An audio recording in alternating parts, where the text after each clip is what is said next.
Wanna, Hi, I'm hello, Melissa Bunch. I'm Paul Bunch. Welcome to Welcome the to Spirit Spirit Code. Code. Sorry about that. A little bit of a surprise. Again, it's okay. All right. So today we wanted to go over something called the belief life cycles with you. And yeah, and then if there's any questions or any other topics that you guys would like to discuss today, there was only one other thing I wanted to talk about, and I would like to say it at the beginning, just so that it doesn't kind of ruin the positive vibe we've got in the belief life cycles. Sure. So I had an interesting experience. You guys, last week we were talking about deception and a few different things that we have found to be like common things that people feel inclined to do that we were saying that goes against a lot of the different heavenly laws that we're aware of. And so what we were talking about was binding spirits and sending them to a certain location. And that was something that we were discussing in our deception class last week. And there was a lot of question about that, about, yes, but if you just cast them out, what if it's affecting your neighbors? What if it's affecting the people around you? And in a negative manner. And wouldn't it be better to still just, bind them and send them to a certain location, even if the binding is temporary?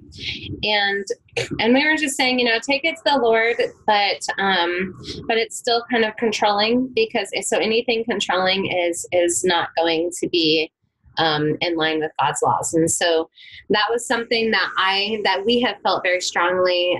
So if you have no idea what I'm talking about, please watch the deception class that we did last week, because this was a big, long discussion about some of like the main deceptive topics that, and so anyhow, I had an experience with the binding issue, because that was the one thing that we kind of talked about a little bit further as to whether or not it's a bad thing.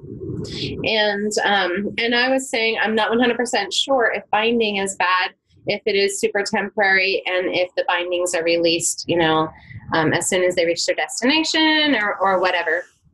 And so I had an experience this week that reaffirmed to me that we will never ever bind a spirit.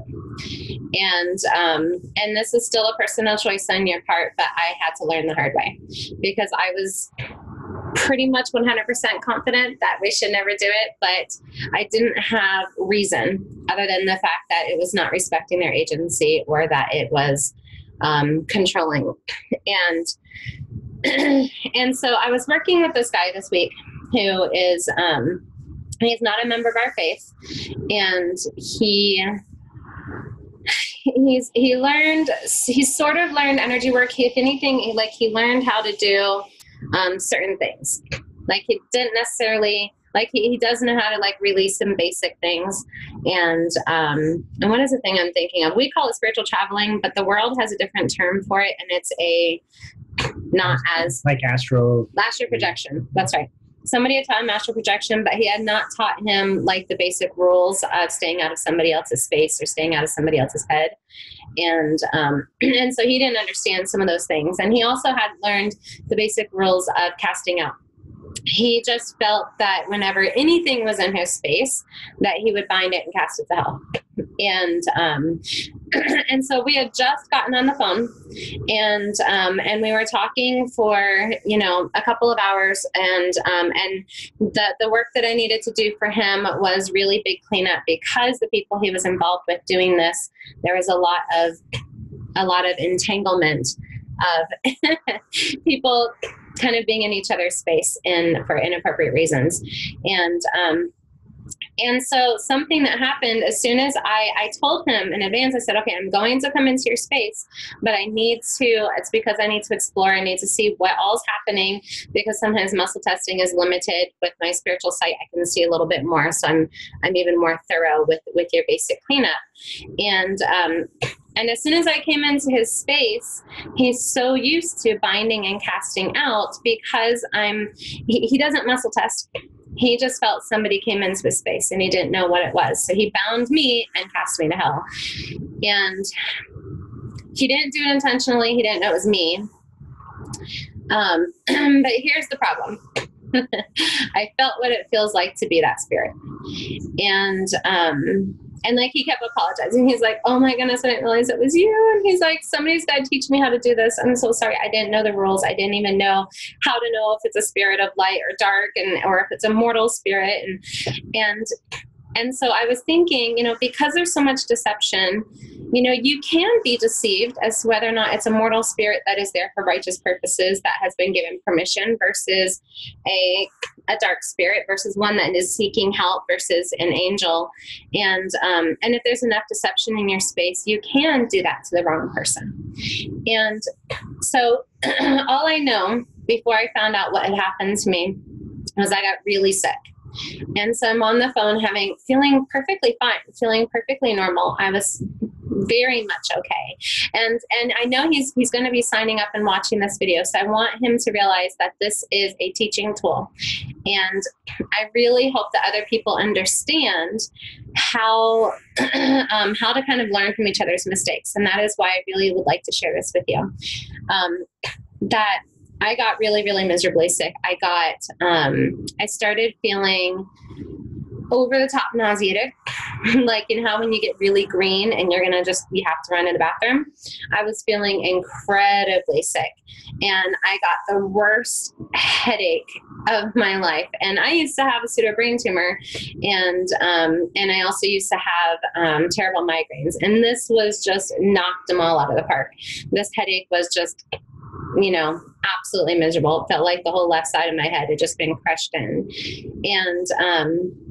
And then I started getting really hot, and I was just sweating buckets. And I'm sitting there and I'm like, okay, I'm going to have to take a little while to fix what's going on with me. I'm not 100% sure. And so I closed my eyes and I realized where I was, and I realized that I was bound, and I didn't know what to do. And I looked around and I saw that in this dimension that I was in, there was tons of spirits that were bound, and they were all just totally without hope, just, not able to move, not able to do anything. Just, I have to say that if I didn't know how to get out, I would have been in a state of hopelessness and probably anger and vengeance.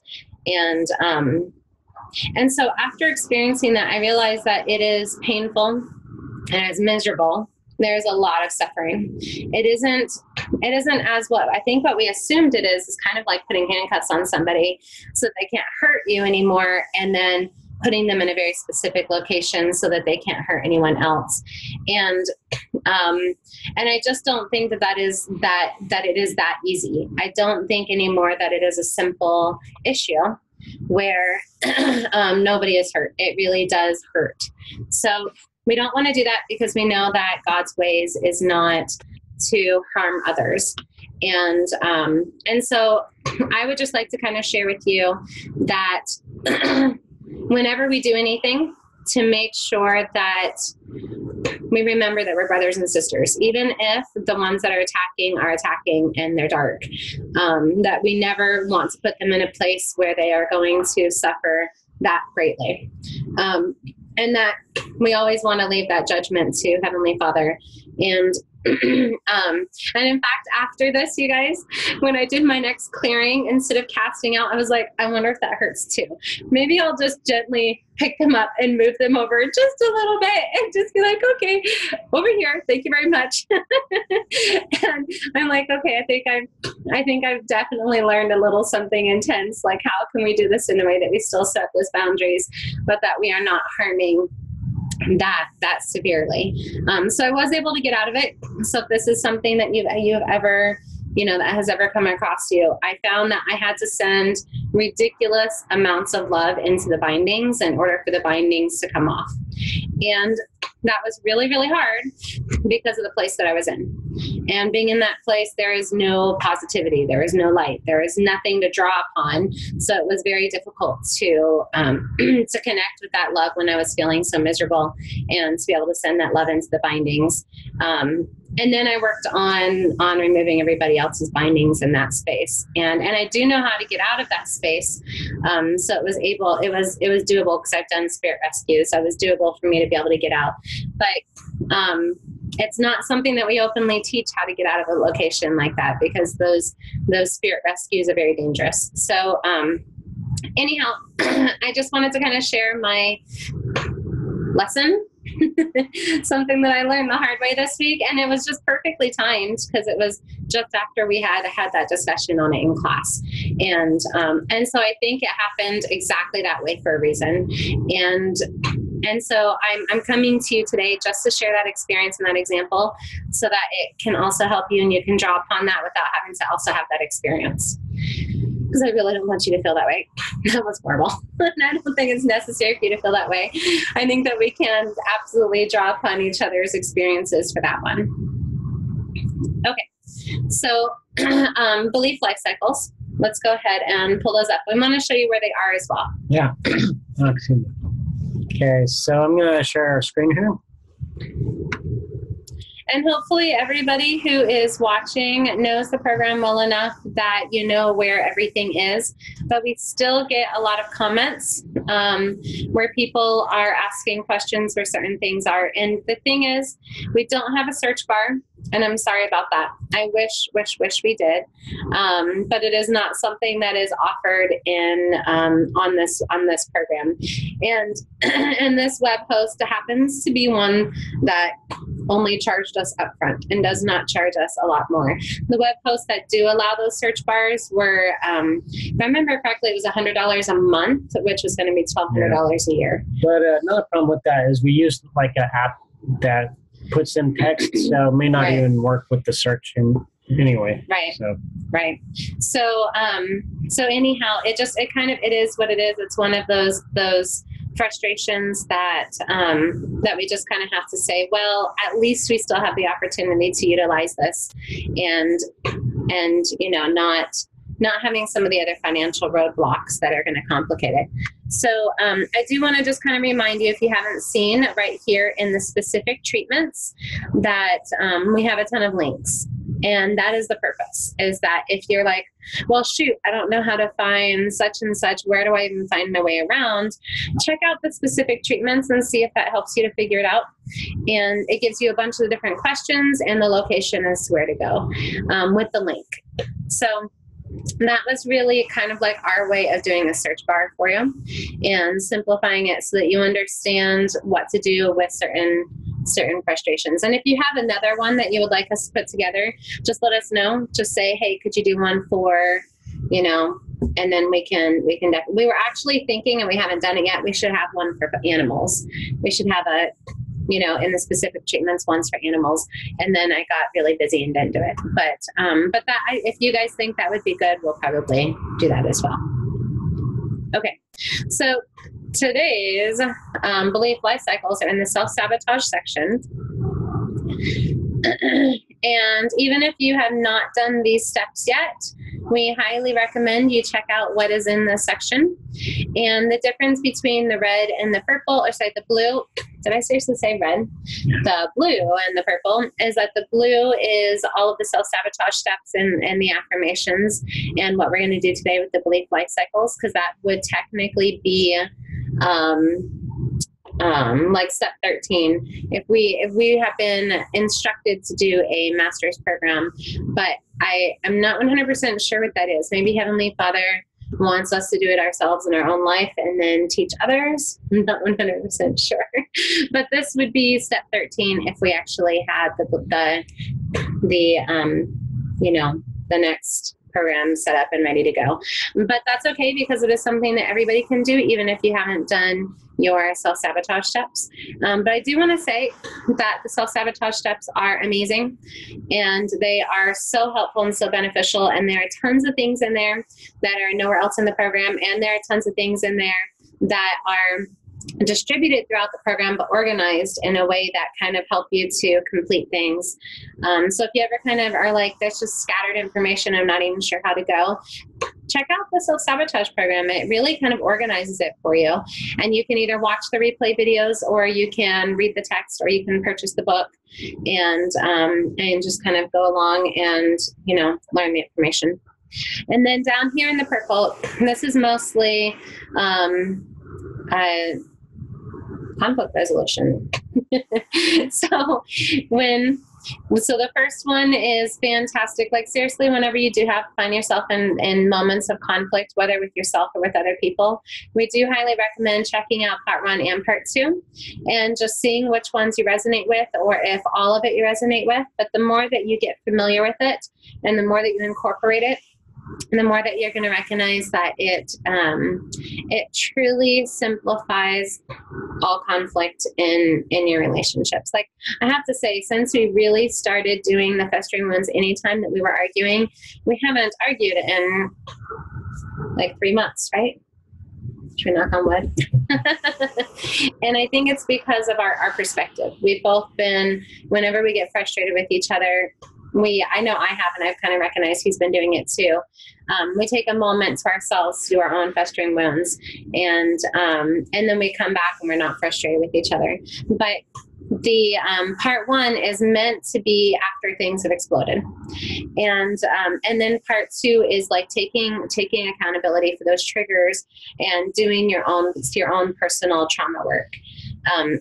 And then these marriage day 1, 2, 3, 4, and 5.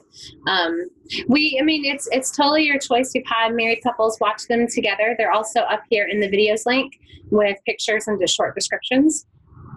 But we think that they're pretty cool. We did those about a year ago. And of course we've learned more since we've done those videos, and especially like day 5. I think we've learned more that we could probably redo day 5 even and make it like a million times better. But we just found that we kind of called it like a marriage seminar, where we just had a daily marriage seminar for a couple of hours a day, and to help you with some of the basic things that you may struggle with. And in fact, do you think we should just go to videos and explain each one and then come back to Belief Life Cycles? Yeah. Okay.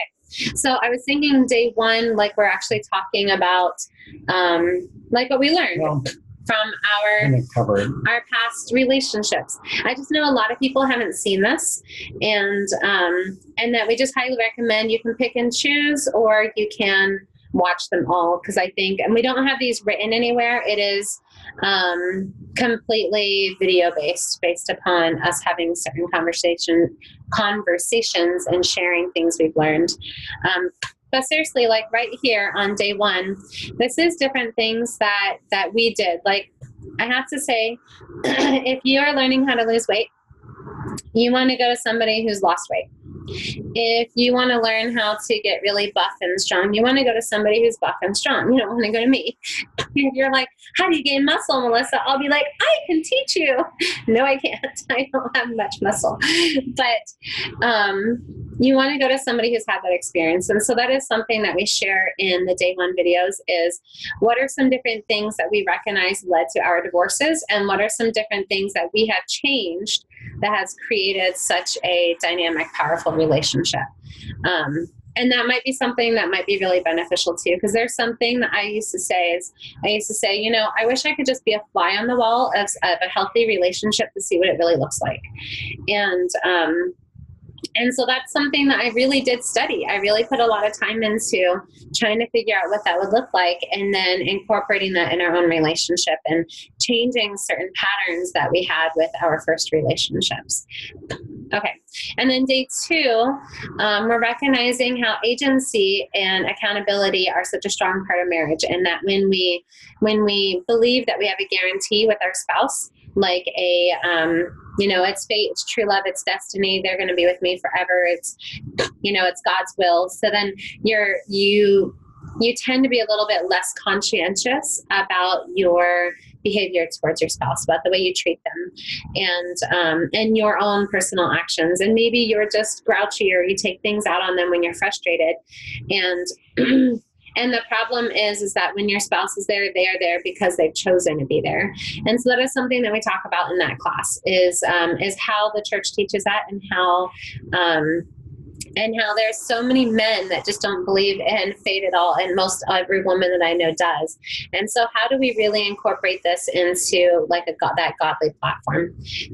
And then 3, this one is also kind of like, what does our relationship look like behind closed doors, like flirting and ways that we show and receive love, and different things that we actually do on a regular basis to really, stay in that honeymoon phase, I guess, even though we're still in that honeymoon phase because it's only been 3 years. But, what are some of those different behaviors that we do? Because I think that once you start having kids and you have a house and responsibilities and work, there's not a lot of time for each other.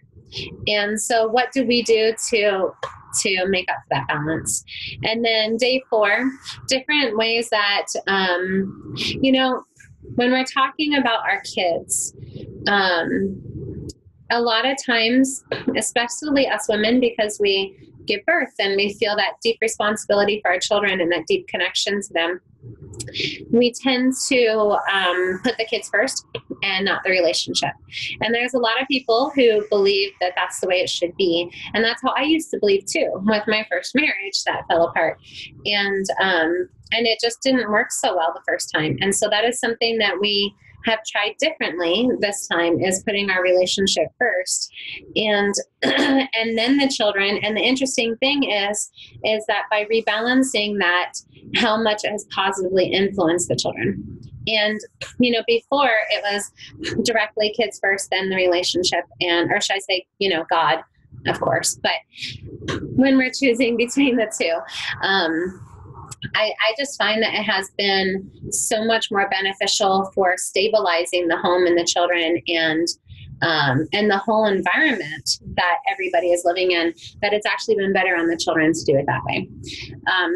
And then day 5, we are talking about some conflict resolution. However, we have to say that probably would have been a 4 to 6 hour video if we had done all the conflict resolution. So we mostly just talked about tapping and, trying to solve a emotional problem logically. It just doesn't work because you'll just beat your head into the wall. Even if you have gotten out of that victim cycle and you've gotten into the empowerment dynamic where you are solution focused, you still are going to slip into that pattern of focusing on the logic. But the problem is that conflict is emotional.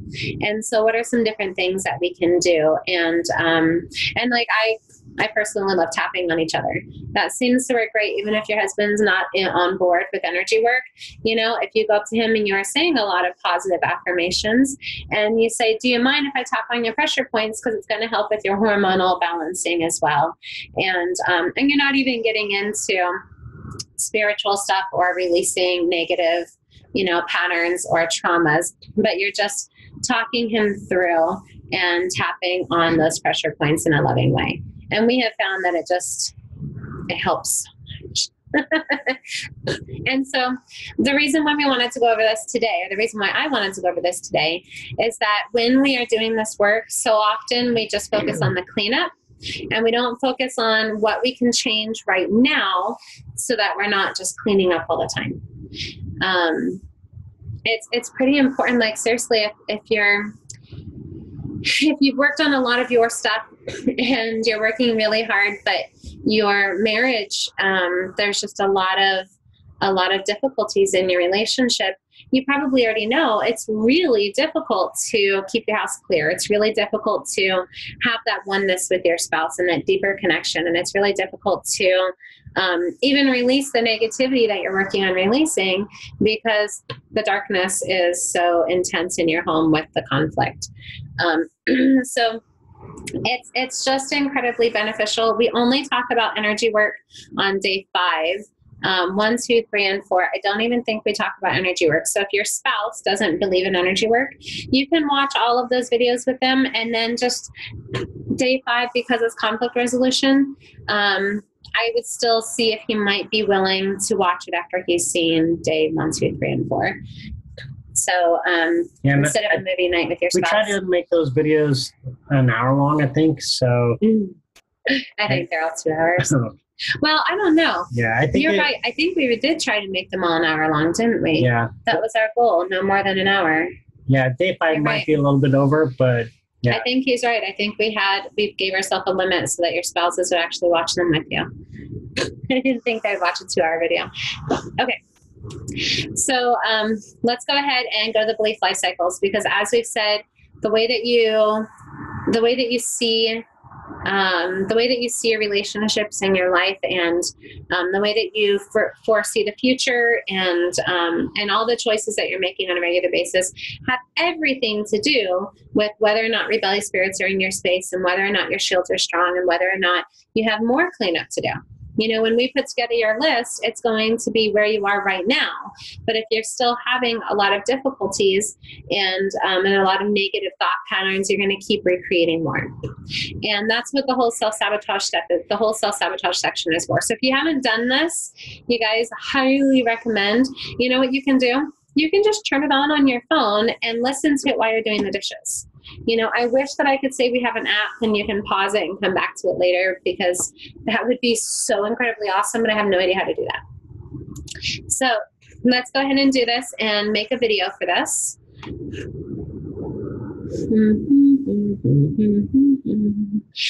Okay.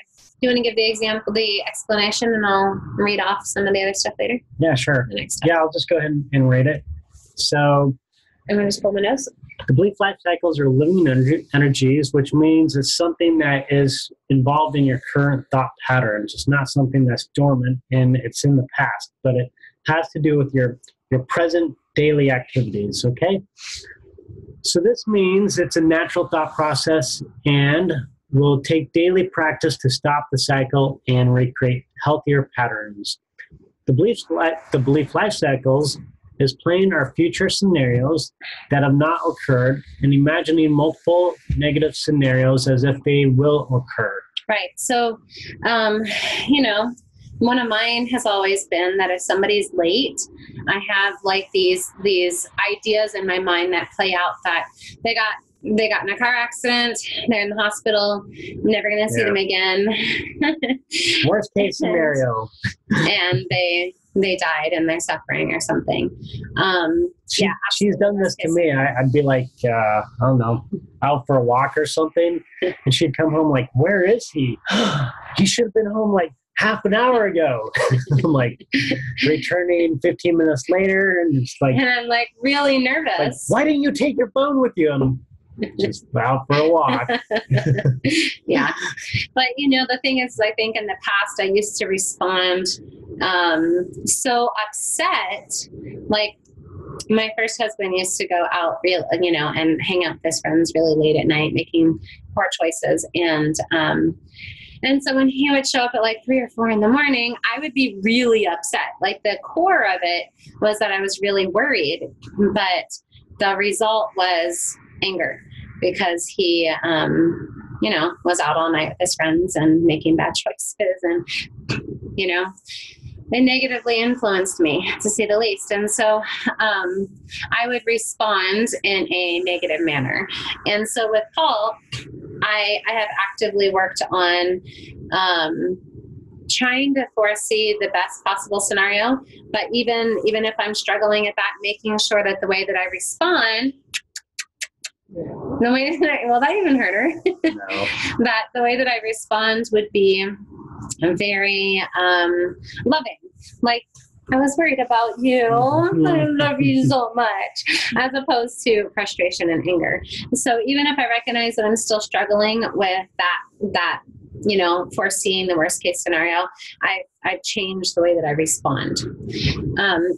Another one for me is weight. Foreseeing that, oh my goodness, when I step on the scale, it's going to be like 5 pounds higher, isn't it? And it's going to just keep going up and up and up and up, and I'm never going to lose weight. And so it's like we're teaching our brains what to expect, what to create, the results that you want. And so your brain wants proof, and if there's evidential proof from your past, it's going to draw upon your past. And so if you had been putting on weight, or if you had been losing weight, your body's going to draw upon the evidence in order to be able to creating that, that natural result. And so, if somebody has gotten really injured in your life, and bad things have happened to you, whether it's health related or relationship related, a lot of times, like if you just have that tension, oh my goodness, my husband's gonna be in a really bad mood when he gets home, isn't he? it can actually influence the way that you interact with him, which will influence the way that he responds, which could actually create that bad mood all around, because he's going to feel that tension and that stress and that negativity, and it could trigger him as well. So anyhow, we don't necessarily have to read all the steps, but there's some pretty good information in here. Yeah. Okay, so I'll just read a little bit more starting right here. So your mind and body expects certain outcomes due to these cycles we envision, like she just explained. So when negative belief cycles are present, they may weaken the body due to lack of sleep, weight gain, weight loss, irrational fears, OCD habits, etc. Our goal in this treatment is to, 1, release the belief cycle, and that foresees a negative outcome. Number 2, create new healthy belief life cycles that envision all future events with the absolute best case scenario. And 3, assist in living in the present. Okay. And then this is a really great quote from the Healing from Above series. I have come across many who find themselves caught up a tree of their own creation, only to hear them calling for assistance and removing themselves from such a dilemma. So many are quick to cast a spell upon another, as if others are to blame, when they themselves climb up on the rock, stepped on the branch, and lifted themselves within the tree, climbing higher and higher until snap, the branch breaks off. The person falls down, injuring themselves, only to blame the tree or the soul who prompted them to climb in the first place. They pace themselves around the tree, cursing the tree. Then once again, they climb upon the rock, and the cycle begins all over again. And I think the quote does go further, doesn't it? Yeah. But isn't that interesting? And the thing is you may or may not have that cycle yourself, but you may be able to see how other people do, because I think in ourselves, it's harder to see it. But it might be easier to see it in somebody else. And I think that that's kind of ironic, because so often, like, I will look around and I will be like, oh, I recognize that in this person. I recognize it in this person. I recognize that in this person, but they don't see it in themselves, but they see it in other people. And so definitely start kind of recognizing how you see it in your friends or in your family. And then allow the spirit to show you the way that you do it in your own life. Just like how I was sharing with you that I always have that panic moment that my spouse, died in a car accident or something bad happened to them. And then it triggers the way that I respond. And same thing with weight, and same thing with, if nobody has helped clean the house, instead of asking people to help clean the house, sometimes I just start complaining that nobody's helping and it's all on my shoulders. And so how can we set other people up to succeed? And how can we recognize that sometimes, we play that victim cycle in different ways in our life that we may not even recognize, but it's always somebody else's fault that you climb into that tree. It's somebody else's fault that tree broke, and it's the tree's fault for being there and causing that problem, but that you yourself chose the climate. And a lot of times we don't see where our agency lies. We just feel as though somebody else has done something to cause us harm. And so, like in my ex-husband and our relationship currently, this is something that I am attempting to really fine-tune myself with the way I communicate with him, because my restraining order is going to be gone in about 8 months now. I think it'll be July of next year. And I've had it for 5 years. And I would like to create a healthy relationship. I don't want a new VPO, and I don't want a new, for things to just continue in a way that's negative. I would like things to be positive, healthy dynamic, maybe be in the same room without murdering each other, and possibly even be able to communicate in a friendly way. And so getting into that cycle is going to take some work. I have to see him differently. I can't see him as the person who hurt me in the past.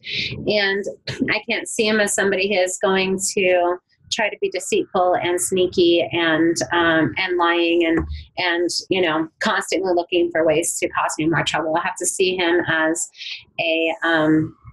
I don't know, in a more positive manner that is going to create better results. So it does take work.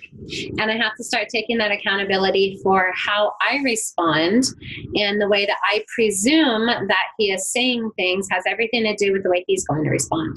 So if he sends me an email and he says something, here's a really itty bitty little one. He just sent me an email saying that he's canceling my daughter's life insurance.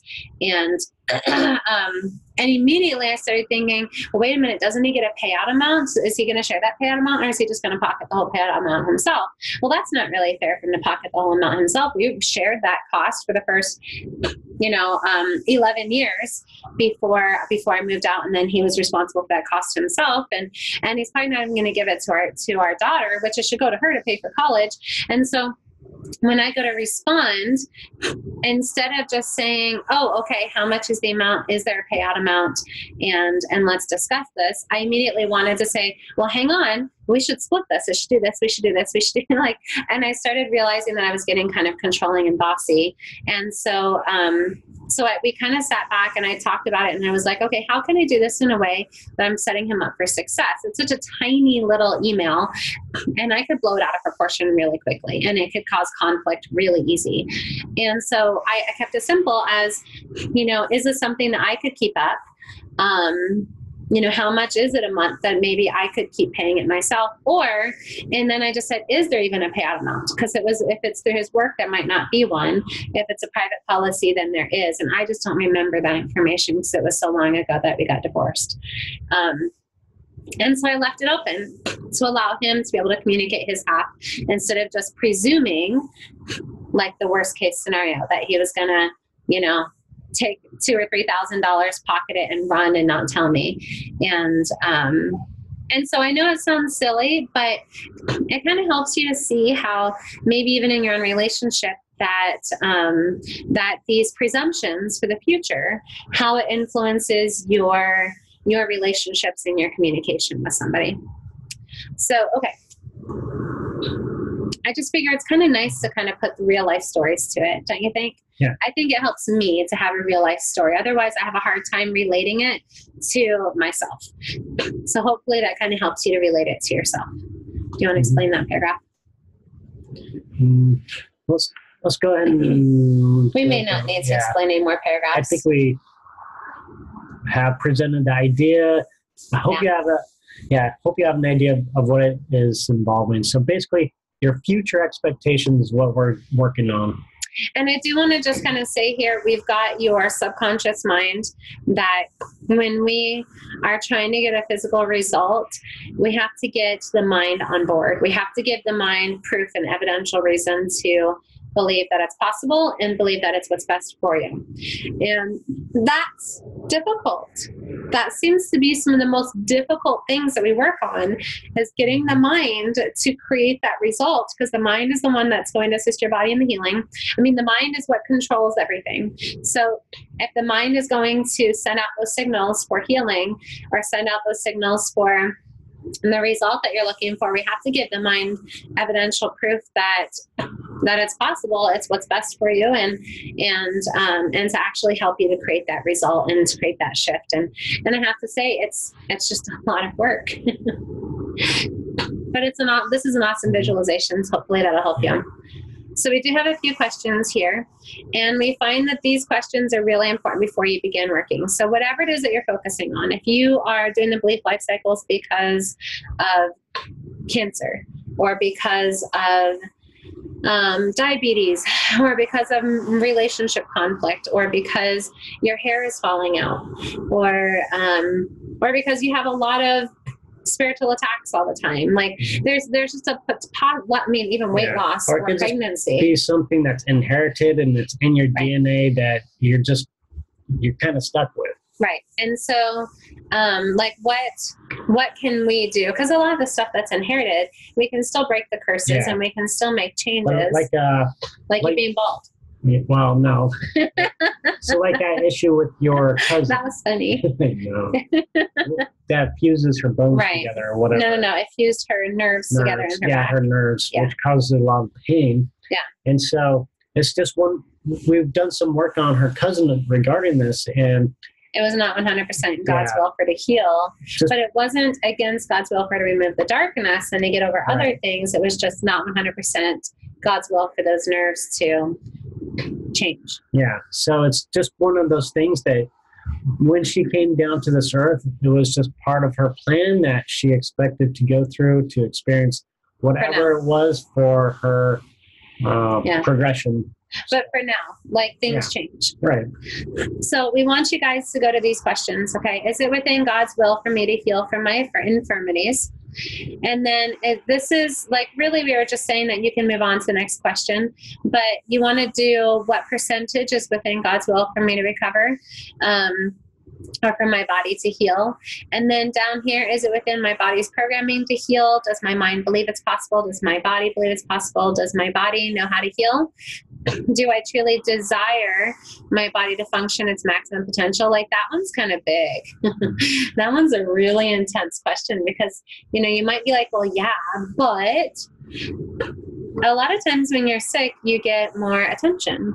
You know, somebody will come and bring you meals. Your husband might do more work around the house. Your children might do more work around the house. You might have permission to sit around and relax and take care of yourself. And so in a way, you might not really want to get better 100%. So is anything currently restricting? Oh, were you going to say something? Well, yeah, actually, I want to cover a little bit of these other questions a little bit more. Oh, So, explain each one more. Yeah. yeah, so the thing is, there's a reason why we put these questions in here. So don't just glance over them, but consider the different outcomes of each of these questions. So the thing is, They probably should all just be A, B, C, D as opposed to. well, it's part of the formatting. Okay, so here's the thing, like, does my mind believe it's possible? If it's not, then you may have to go through maybe some emotional releases as well. You might want to definitely dig deeper as to why. So take note that your mind doesn't believe it's possible. And then after you do the belief life cycle, see if there's something else that is restricting your mind from believing it's possible. Yeah. So I think an interesting one is actually the first one. Is it within my body's programming to heal from these infirmities? So here's the thing. When we were born, we had certain programmings within our body. And over time, due to maybe toxicities or whatever the case might be, some of the information within the cells have been corrupted, and the knowledge of your original programming of your body has been lost.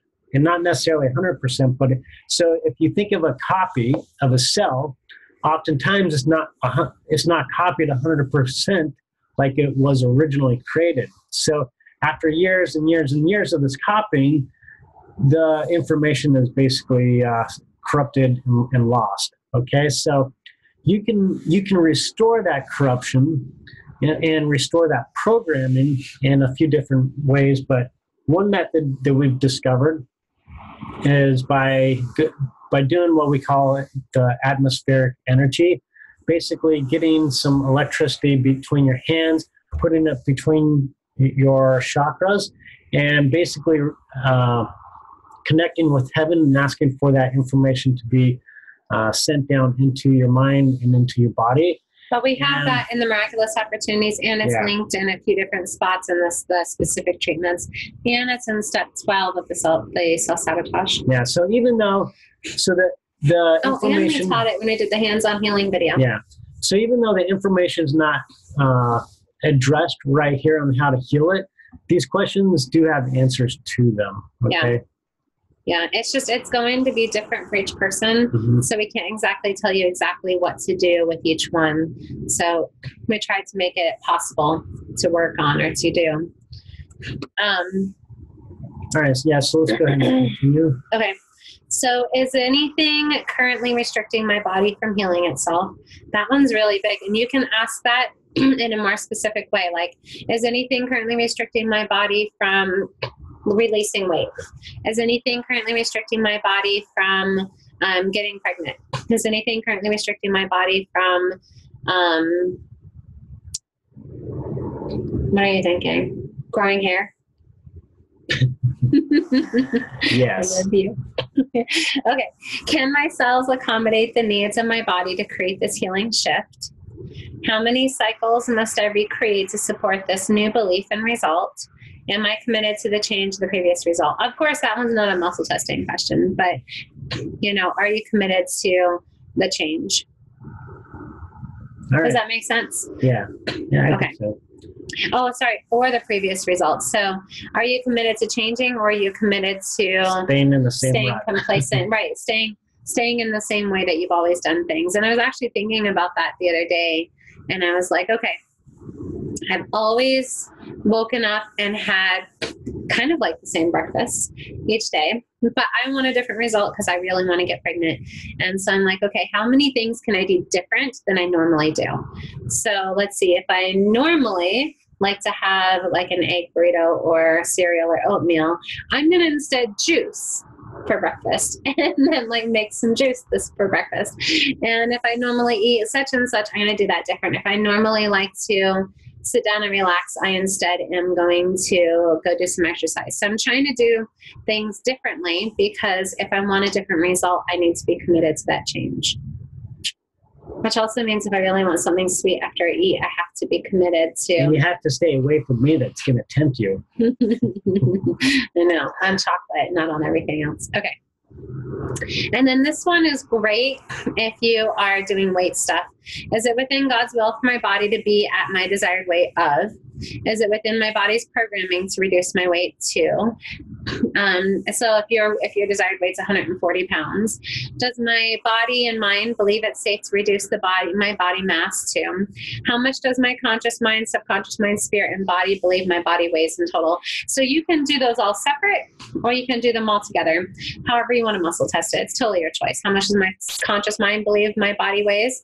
And then you can put it down. How much does my subconscious mind believe, and spirit, body, and go ahead and put all those. What's interesting is when they fluctuate. So if your body believes that you weigh 120 pounds and you really weigh 160 pounds and you want to lose weight, why is your body going to lose weight if it already thinks it's at its desired weight? Or if your body thinks it weighs 2,000 pounds, it's going to be pretty difficult too. It's going to be, your body's going to keep on. We really want everything to be the same with your actual accurate weight so that your body, mind, spirit, everything is working together as a team for the same result. What is my ideal weight for my body frame? Maybe that one should be at the top. Does my body and mind want to reduce to, and then put that weight in there, to maintain for a length of time? Can the cells in my body reduce the current density and swelling in order to retain a healthier balance? Are there any restrictions limiting my ability to reduce and maintain a body density of? And then that's going to be whatever your desired weight is, of course. What are these restrictions? What are my beliefs regarding weight? Am I ready to release these restrictions limiting me from reaching my goals? How many cycles must I recreate to support this belief system? Am I committed to the change, or am I committed to that previous result? So this is really to get you thinking, so that when we're doing these belief life cycles, that you're really focusing on, what is influencing you. If you kind of start these cycles and you have no idea and you're just kind of like, oh no, everything's fantastic. It can be a little bit more difficult because you're not actually, working on something. So, okay. And I'm not saying I've lost weight yet. I'm just saying these are some great ways to really get 100% together. Okay. Yeah. All right. Now I think it's time to ask somebody to volunteer to go through this process. We are going to need some specifics, aren't we? Yeah. Yeah, so we do need a volunteer. So we'll just ask for one volunteer. I know. So either unmute yourself or put yourself in the chat box. Yeah, if we do 2 volunteers, the class will go on a lot longer. So throw it in the chat box or take yourself off mute and say, I want to volunteer. The catch is some private stuff might come out. Yeah, there's that potential. We need you to be okay with that being in the class. And that means that we may also want to be writing it down. Yeah. Let's bring up a document. Okay. Just open up Microsoft. You can use me if you want. Ah, Angela got in there first. Okay. Yeah. Oh, I didn't see that. So where's the text at? On the far right here. With the 1. There you go. You did it. So proud of you. Okay. Okay. So we're going to Angela. is there. All right, let's do this here. Okay, we're going to unmute you, Angela. I'm hitting unmute. Oh, there we go. I think we both hit unmute at the same time and ended up muting you again. Yeah. All right. What we're going to do is just take a few notes, and as we go through this, I got to fix something here. Remember, we should have like a button here. Oh, here we go. There. That'll help.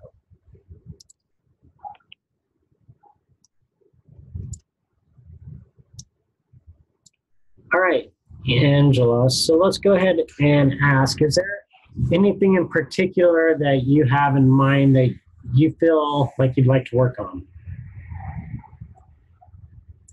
And it could be mental, spiritual, physical. Do we need to know exactly what we're going to be focusing on? Because we're going to be kind of working on a bunch of different things. Yes, actually, so it will be kind of a handful. It won't necessarily be just one thing. It's not like this. How many cycles must I create? Yeah. So. Okay. Well, I'm currently doing weight loss, and I would also like to focus on my psoriasis. Okay. Yeah. Those are good options. All right. So what we're going to do is start out with visualization. All right. Okay. And so with the visualizations, just as we've described before, just focus on allowing this to happen. And the more effort you put into it, like the more belief you put into it, the more effective it's going to be. Okay. Mm-hmm. So go ahead and we'll just go ahead and get started with this and just kind of go from there. All right. So close your eyes and imagine seeing yourself off in the distance, surrounded by a thick fog or a mist.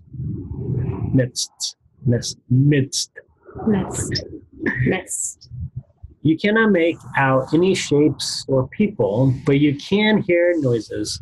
There's a loud clanking, a shuffle, and a fight, but you cannot see anything. As if there's a whole reality taking place around you, but there's nobody visible there. As you are watching this, step away from the hidden chaos. Walk away fearless unless the fog is no more visible to your eyes. Turn around and see that the fog is still behind you. Hold your arms out with your palms facing up. Raise your arms high in the air and command the fog to return into the sky. And visualize this taking place. Because that fog is not godly. So now you can see yourself, and there's kind of two versions of you, okay? There's you watching yourself being uncovered from the fog, okay? So you see yourself crouching on the ground, too afraid to move, surrounded by items that are associated with your belief life cycles. You see objects surrounding you that are lying on the ground. These objects have held you hostage in your beliefs about the world. They are items that you have used as a crutch or items that you correlate with abuse or pain, items that hold you hostage or are used with addictive behaviors such as electronics, money, weapons, food, books, mirrors, certain buildings, etc. Take some time to see what items are holding you hostage in this state. And it can be helpful to go through and do a little brainstorming on what some of these items might be. And let's see, so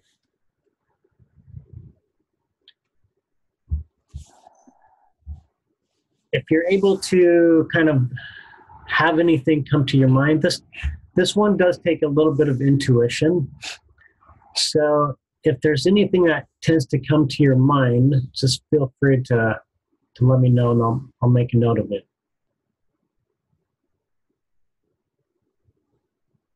Um,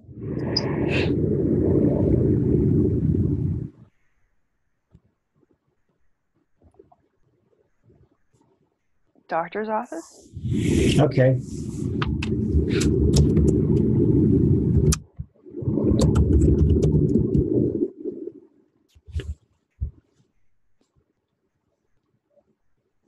School, bullying?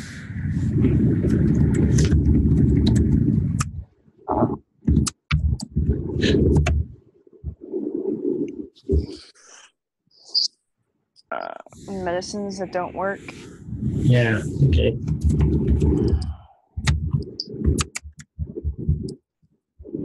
So let me go ahead and kind of talk about a few of these things and how they may relate. So it ends up almost being a little bit like a trigger. So as an example, when you purchased medicines that you had high hopes for, and so you took it and then you end up not seeing a result. And this is an example.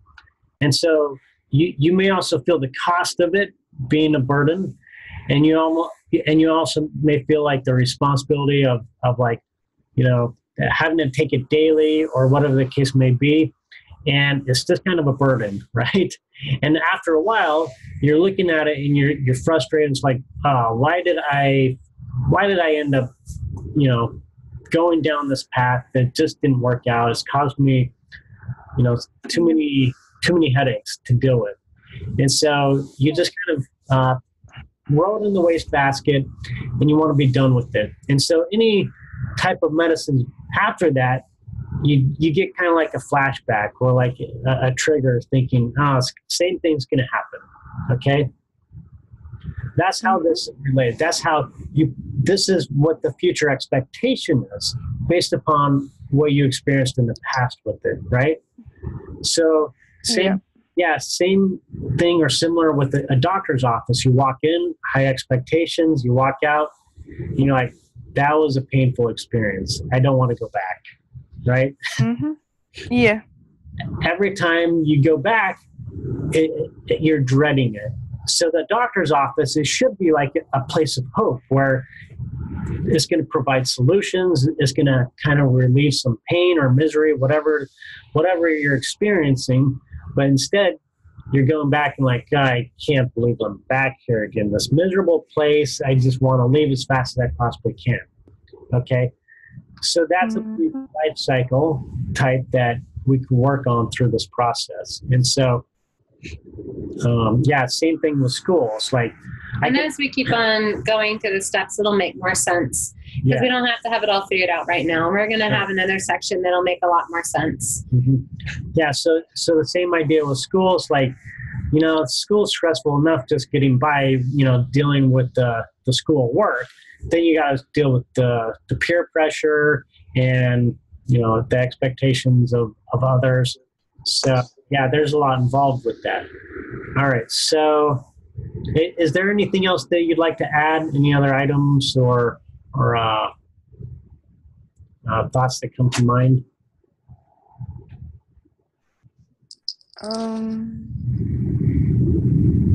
No.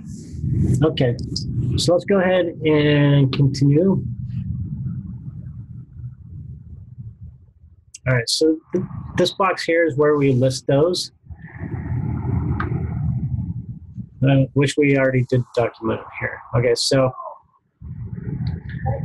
you may not fully understand everything that's happening or why.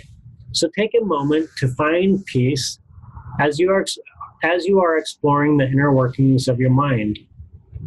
We will revisit this scene in a few minutes.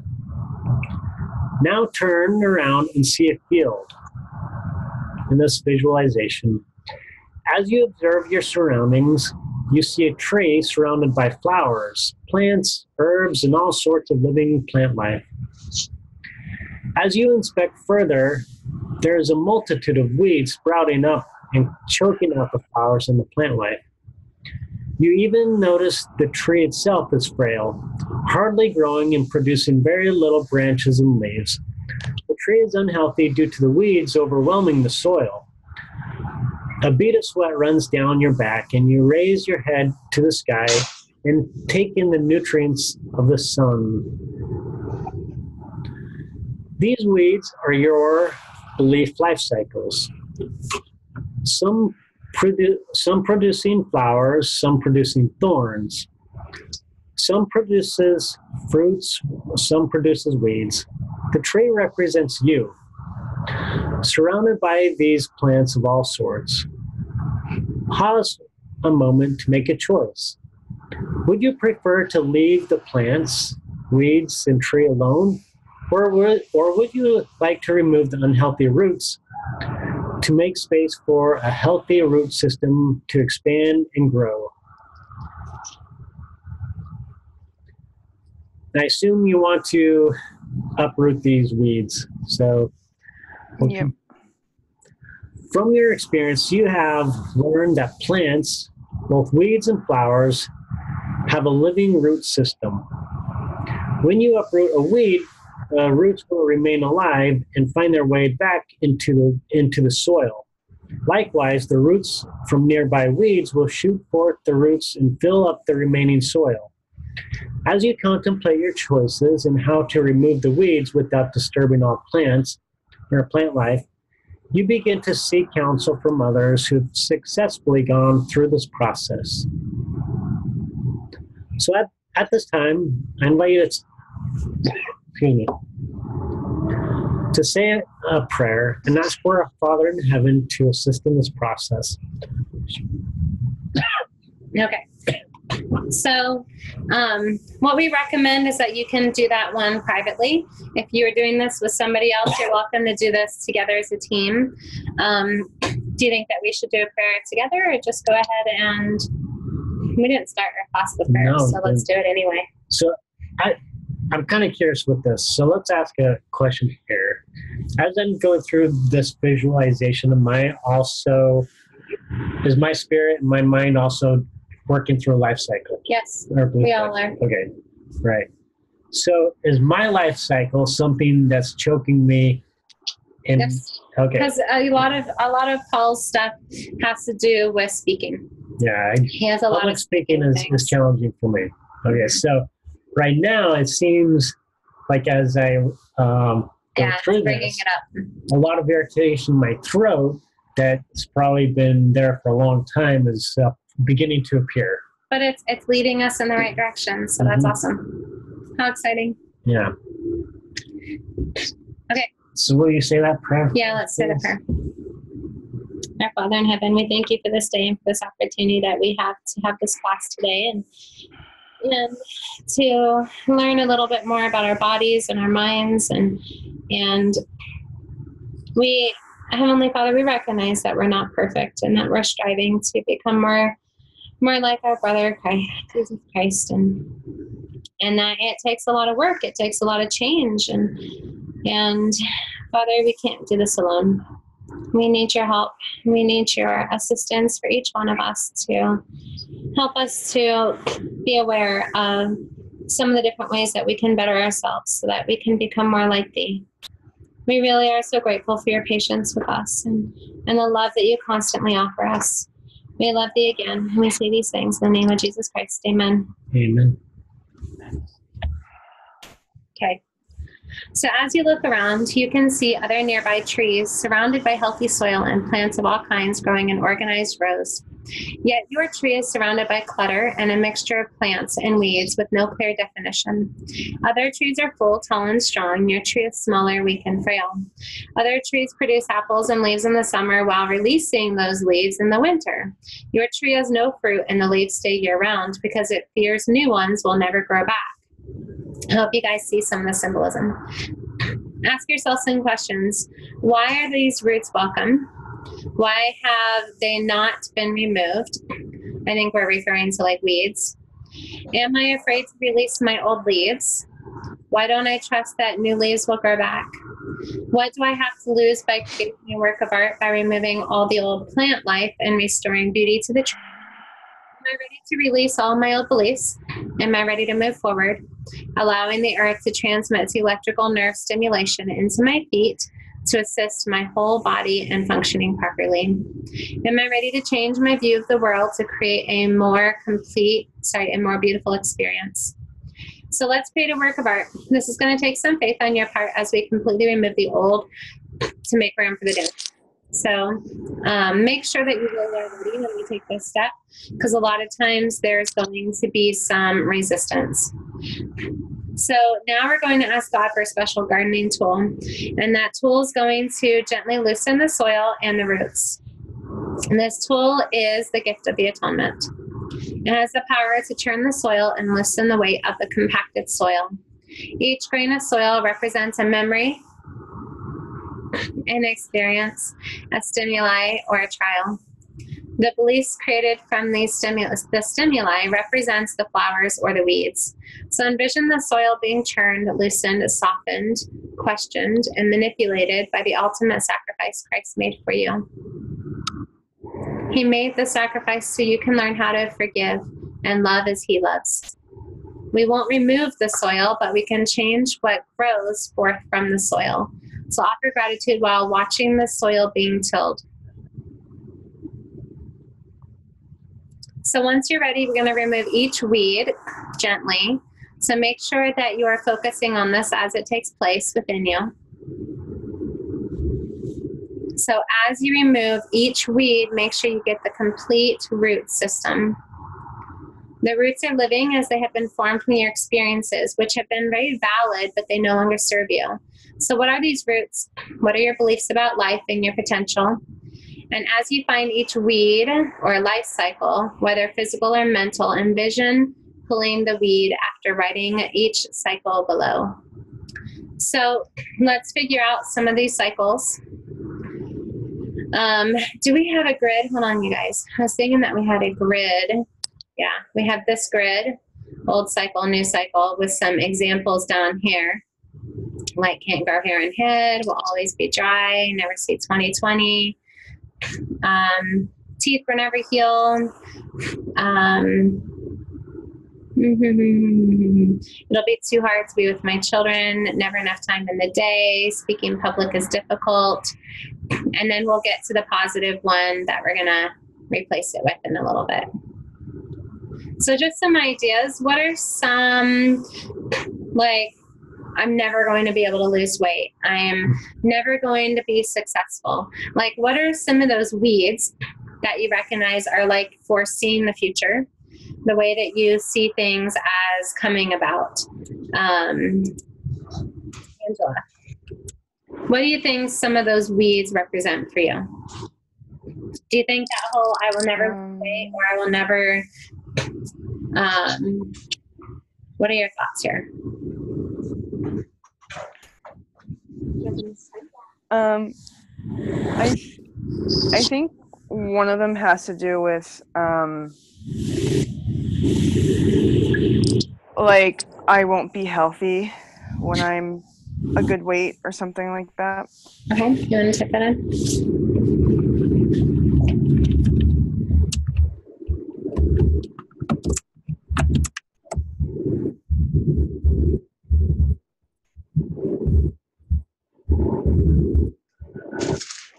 Okay.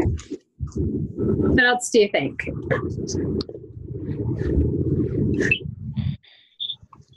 So if you're doing this with somebody else, you're all going to muscle test to help them along. She's also working on her skin. So the psoriasis. Okay. So maybe my skin will never heal. I will always have psoriasis. I always have had psoriasis. So it'll, what do you think? Oh, I've had psoriasis since I was a baby. It's just gotten really bad. It's everywhere now. It's really bad. Like, I just feel like, one spot, it gets clear and then it pops up somewhere else. So it's kind of like, I don't know. Just heals, it'll pop up somewhere else. That makes sense. And it's destroying my fingernails and my toenails, and I don't think they'll ever get back to normal.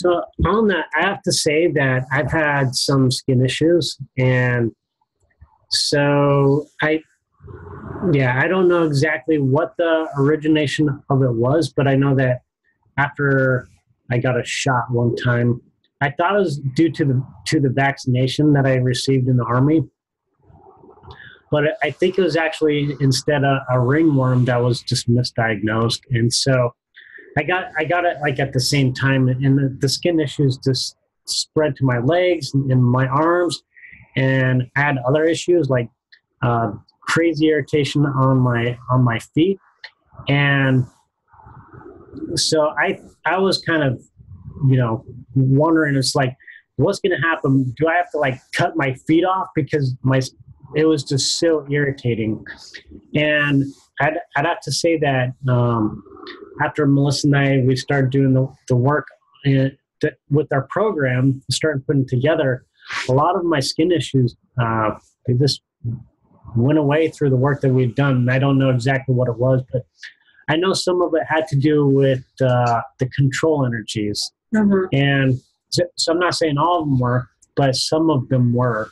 Yeah. And something that I kind of noticed, I kind of just had a little bit of a brain fart. Oh, the core beliefs would be,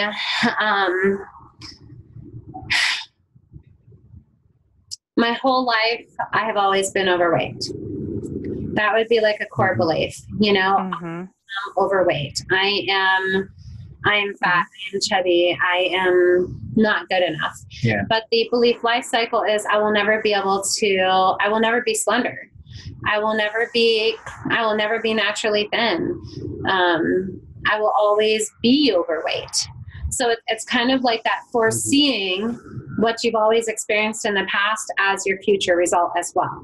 Yeah, we made a comment on this before we started the recording, but the belief life cycles are very connected with the core beliefs. So it's kind of like an offshoot of the core beliefs. So that they feed into one another. But the core beliefs, if you haven't gone through those, they are phenomenal. Just I can't say enough about those. They're not necessarily the easiest to do because it takes some work and it takes time, but they are very effective. And so as you do that core belief shift, it'll also help with the belief life cycles to stay on top of healthy thought patterns. Okay, so anyway, just kind of a side note on that. All right, so is there anything else we want to add to these negative thought patterns? You guys, for everybody who's listening, please write some of these down for yourself, and take this time to do this for yourself as well. So it's going to be more beneficial. What are some of the different thoughts? Like something I used to have, and this helps me to think about what my past is, to get in touch with what I presume is going to happen in the future. So one has always been for me that all men are abusers. That was one of my big ones, or that relationships are miserable. Men are mean. Marriage is controlling. Our marriage is, I don't actually get to be me. Restricts freedom. Yeah, marriage restricts freedom. I don't actually get to be myself. I just am responsible for taking care of somebody else. Or when I'm married, I have to always do what he wants.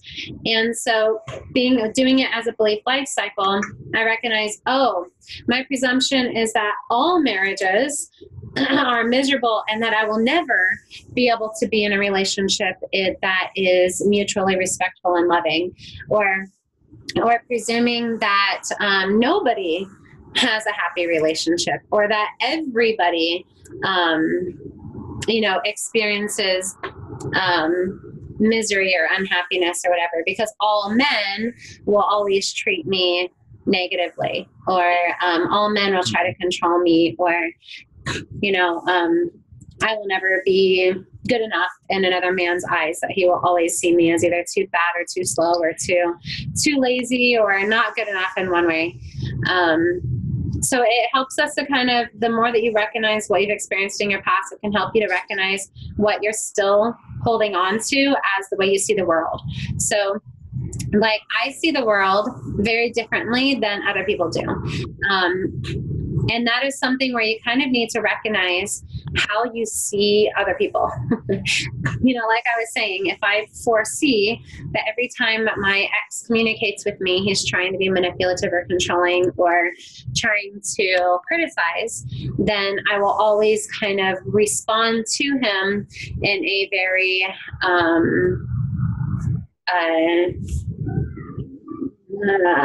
what is the word I'm trying to look for? Defiant sort of way.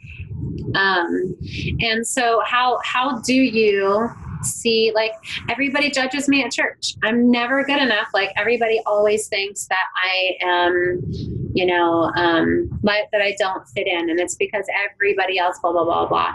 And so if you always think all churches or all organized religion or all people who go to your church always see you in a certain way, it's like an all or nothing statement where it's always going to be that way permanently as well. So get really in touch with what you're thinking when you do this, that we're all doing this together. Okay. Okay. Yeah. So let's actually see if we'll do a few of mine too, so we have more, because I can give a bunch. Okay. So, yeah, you think of maybe a couple more, Angela, and anybody else, and we'll write down a couple. And in fact, you guys, go ahead and start throwing them in the chat box. We would love to say everybody's. There's no reason to just do Angela's. If you know one of yours, throw it in the chat box. We'll type it down and we'll say it in the thing, because it might help everybody else in controlling. Now, Evelyn means a little strong, but okay. All men are mean and controlling. That works, yeah. And you might have one like that with, all women too. Like, how do you, from your experiences, how have you foreseen relationships or whatever? Yeah. You think marriage to me restricts your freedom? No, I'm teasing.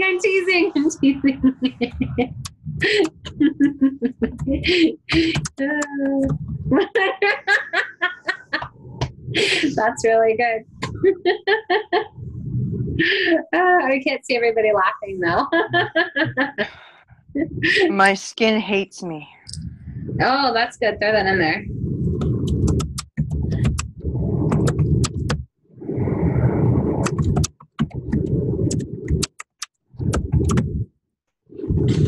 Or maybe it will never, it'll never actually heal. Okay, we need some more people to throw out their comments. You can unmute yourself or put it in the chat box. What are some of your belief life cycles? Yeah, not having enough time is really good. Oh yeah, there's never enough time in my day. Like, it's hard to kind of, disassociate these from your core beliefs or from your, what are we? The cat's just all over everything. What am I trying to think? The limiting beliefs.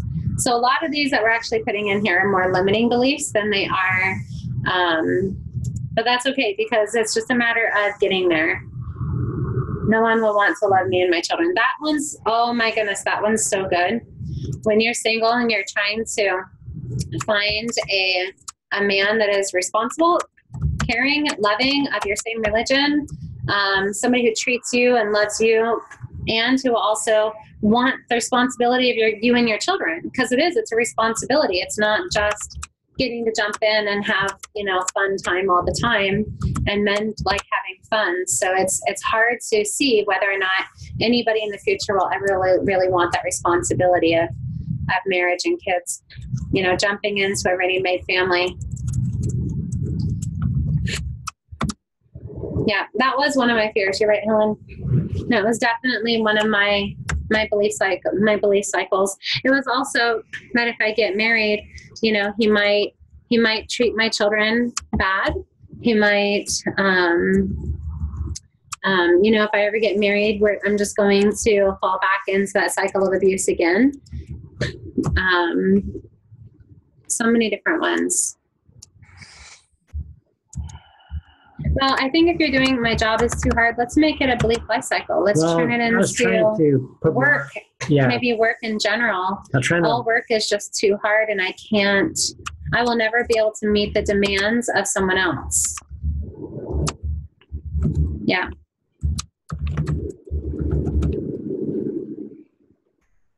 Yeah. And then I will never be able to make enough money.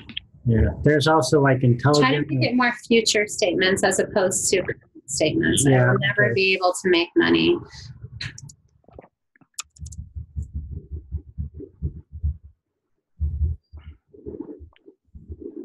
Exercise will never be easy for me. Yeah. Yeah, there we go. Perfect. That's okay, you guys. This is a work in progress. It's a matter of how you foresee the future. So I think we probably have enough. I was Unless also somebody thinking else has about, another one. I had another one in my mind, but I forgot it now. But We will never get pregnant.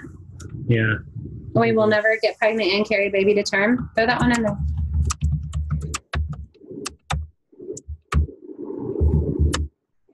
And carry the baby to term.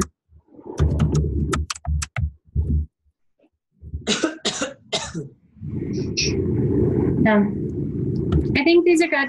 If anybody else has one that they want us to use and you come up with it here in the next little bit, just throw it in the chat box and we'll still do it. I will always embarrass my children when I am just myself around them. That's a good one, right, you guys? How many times are our kids like, Mom, don't do that in front of my friends? Yeah. Which is actually, that's a really interesting statement. People mock me when I say the wrong thing because technically there really is no right or wrong with what we say. It's a matter of opinion anyway, as to whether or not they think it's a good thing or not. I will never be taller. Now, that is something we had talked about previously, but wasn't there something in the scriptures that talked about that? So we decided not Yeah, to. there is a reference to that in the scriptures, but I still think it is a little bit of a legitimate question. Just not maybe with your physical body. Either in translation, you might be in a regular height, or when you're resurrected, or maybe in your spirit. So kind of getting back to what I was calling, what we call like the original programming within the body. So for me, what we've discovered is that like when I was born, my natural programming projected me to reach the height of like 5'8" or 5'9", something like that. What's your brother? He is 5'8", I think, maybe 5'9". And so that's what I should have become. But due to different situations that present themselves in life, I end up being a little bit shorter. And I don't know exactly why, but well, when his mom was pregnant with this twin, because he's a twin, his the nutrition and the growth was restricted to Paul, and his brother got it all. And so Paul almost didn't survive because he didn't have. But there's probably a lot more to that. I think that there was some programming within my mind that prevented that full functioning of the programming. Yeah. So anyway, it could be related to the belief life cycles.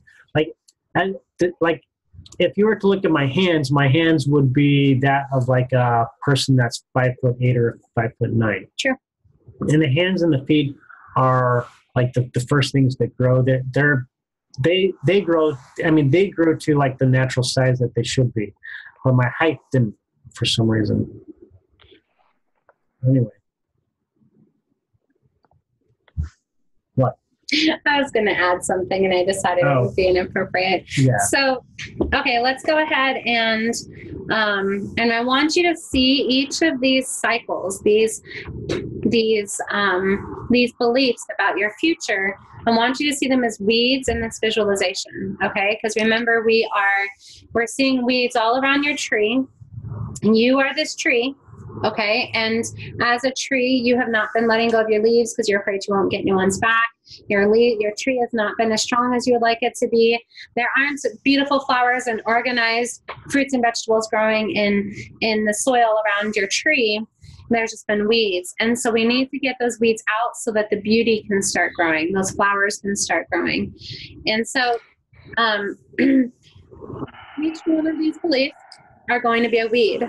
Okay, so as we say it, I want you to see us pulling that weed, okay? So the first one is, I won't be healthy when I reach my ideal weight. So I want you to envision, and anybody else who wants to do this one, envision pulling this weed and make sure we get the root and everything. We're pulling it because this is influencing your mind. So pull this weed and gently offer it to God by holding your hands high in the air and letting it go. And you're going to see that this weed will dissolve in the light of the sun and turn into this gust of air. And the next one is, the next weed is, my skin will never be healed. And I want you to envision pulling that weed and holding it over your head and offering it to God and seeing it dissolve in the sun and turn into a beautiful gust of air. And the next one is, the next weed represents, if my skin is healed in one spot, it will pop up in another location. Or the psoriasis will just pop up in another location. So envision pulling this weed and gently offer it to God by holding your hands high and letting it go. And then see that weed dissolve and turn into a gust of air. And the next weed is, my skin hates me and it wants to punish me. Now, yourself pulling that weed and offering it to God by holding your hands high and letting it go, and see that weed dissolve. And the next weed, and we're going to go ahead and do this for everybody, and pull the weeds that you see are actually in your space. Okay. All men are mean and controlling. Envision pulling that weed and gently offer it to God by holding it above your head and allowing it to dissolve into a gust of air. And the next one is, marriage restricts freedom. And envision pulling this weed and holding it above your head and seeing it dissolve in the sun. And the next one is, women are impossible to please, or men are impossible to please, or children are impossible to please. And envision pulling that weed and gently offer it to God by holding it above your head and seeing it dissolve and turning into a gust of air.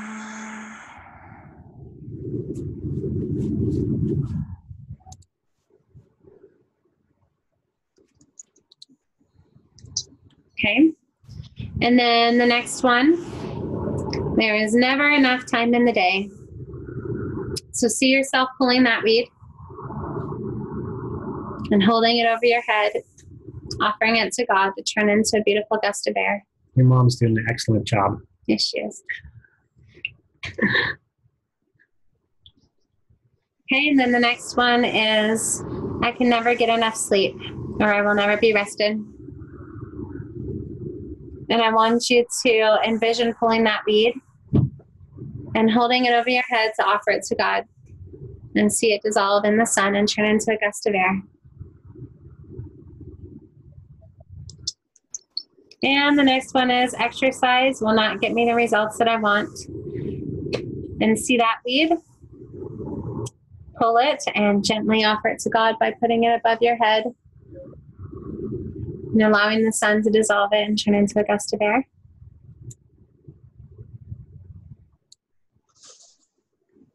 And this next weed is, no one will want to love me and my children.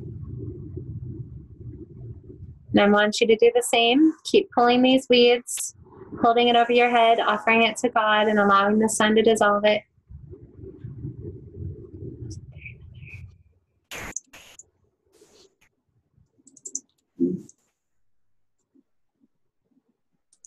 The next weed is, my job is too hard and I cannot meet the demands required. Same thing. Hold it over your head, offer it to God, and allow the sun to dissolve it into a gust of air.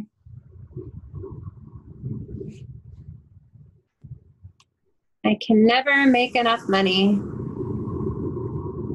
Same thing. Grab that weed, pull it out, put it over your head, offer it to God, Next one, you'll never get pregnant. And you'll never be able to carry the baby to term. So see yourself pulling that weed, holding it over your head, and offering it to God.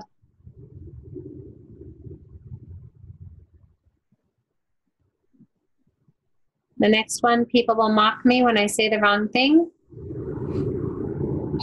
And I want you to envision pulling that weed, holding it over your hands and offering it to God. And allow that weed to dissolve into the air. And any others that you are working on.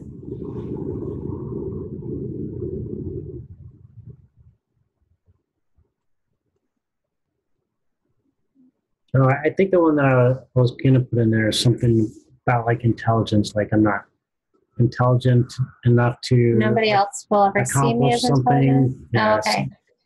I'll never be intelligent enough to, Like, whatever the case might be, just be respected. Yeah. Yeah. Whatever scenario applies to you. I'll never be intelligent enough to have the career that brings financial stability. I will never be intelligent enough to be respected. Whatever your weeds are, see yourself always tending to them. There's no reason to not tend to it. If you find one that pops up, you're in the grocery store and something comes in like, I'm not going to have enough money, or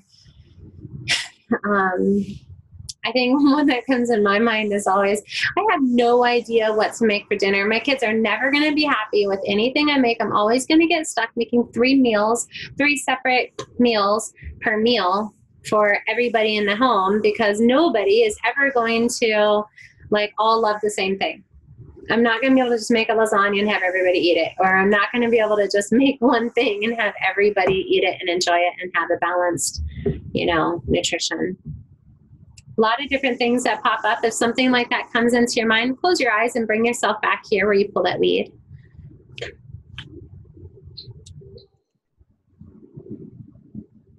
Yeah. Okay. So you're inheriting your mom's problem? That's not fair that she said that her kids wouldn't do that. I'm like, that's not nice. That's me. Okay. So if you need more time, please continue pulling those weeds. But the point is, we want to pull them all. And we want to do the same thing as you pull them. You grab that chat. Yeah. Okay. So the soil is lacking proper nutrients because it has not been cared for.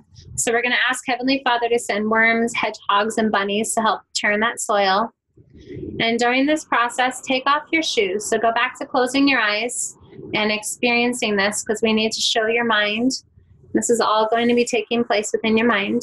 I mean, I guess it could be taking place spiritually as well, right? When we are practicing our spiritual sight. Okay.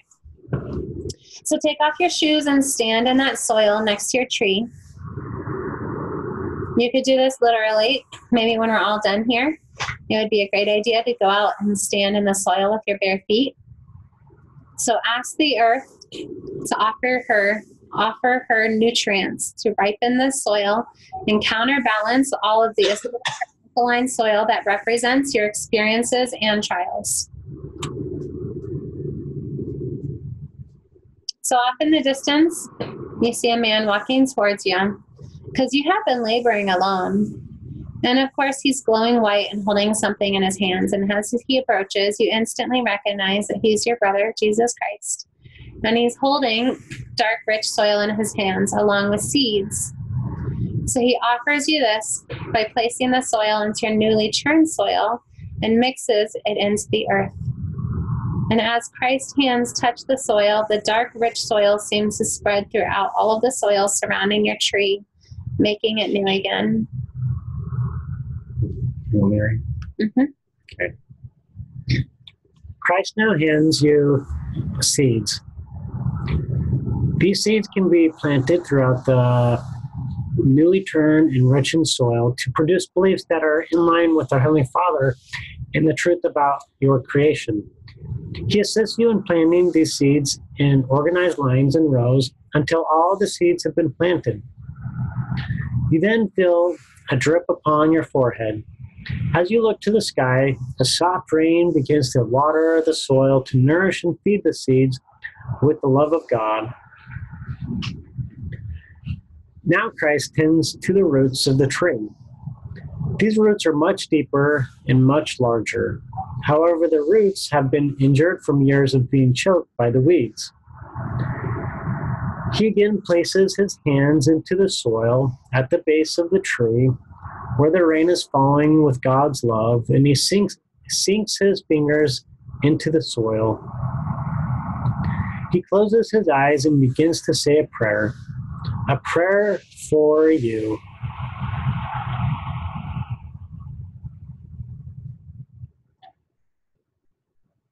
As he continues with this prayer, your roots begin to grow and become strong with the loving energy of life surging through you. And they continue to grow deeper and deeper into the healthy living soil.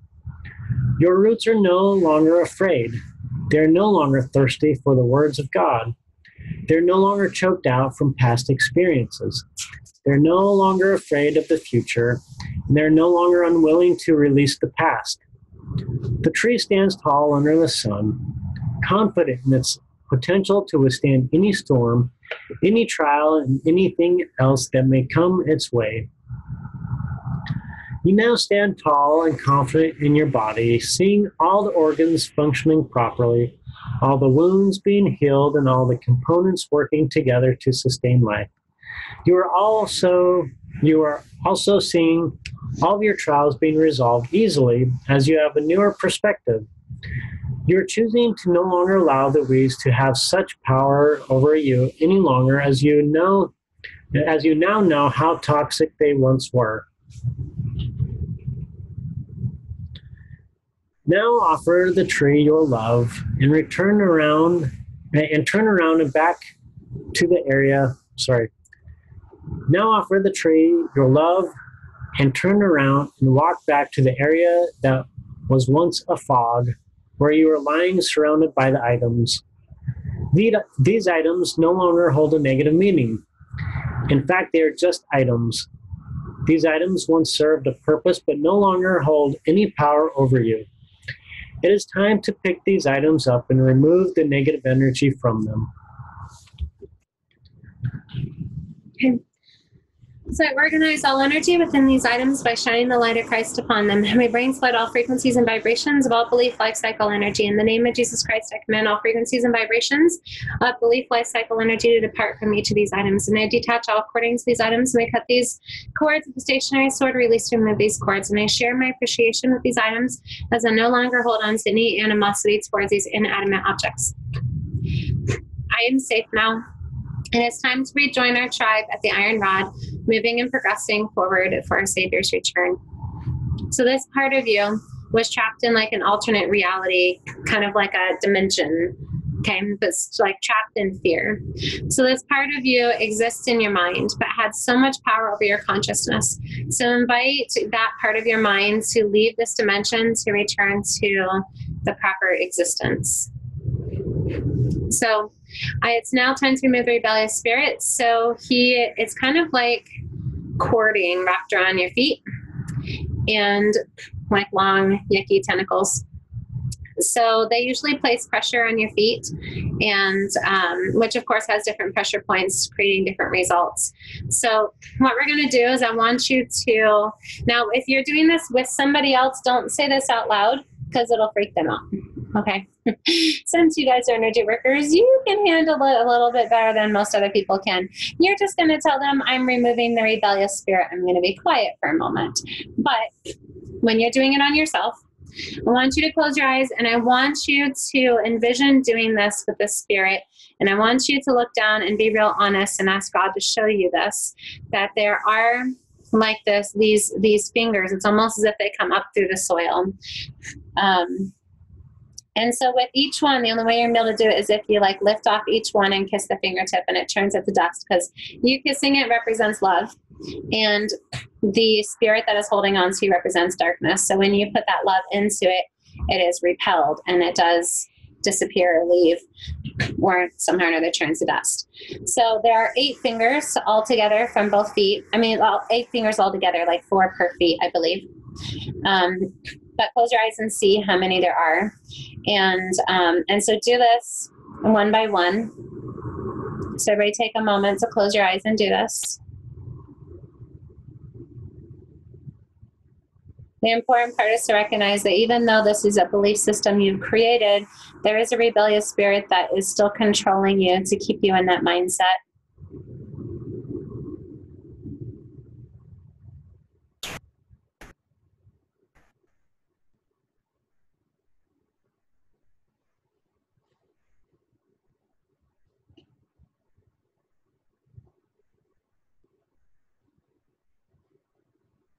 And as soon as you're ready, we're going to ask for a barrier or wall to block the spirit from reattaching himself. And we're going to ask God to kiss this barrier and to fill this barrier with his love. And as you know, there's always a contract. So we're going to kiss that contract, which is going to also turn it to dust.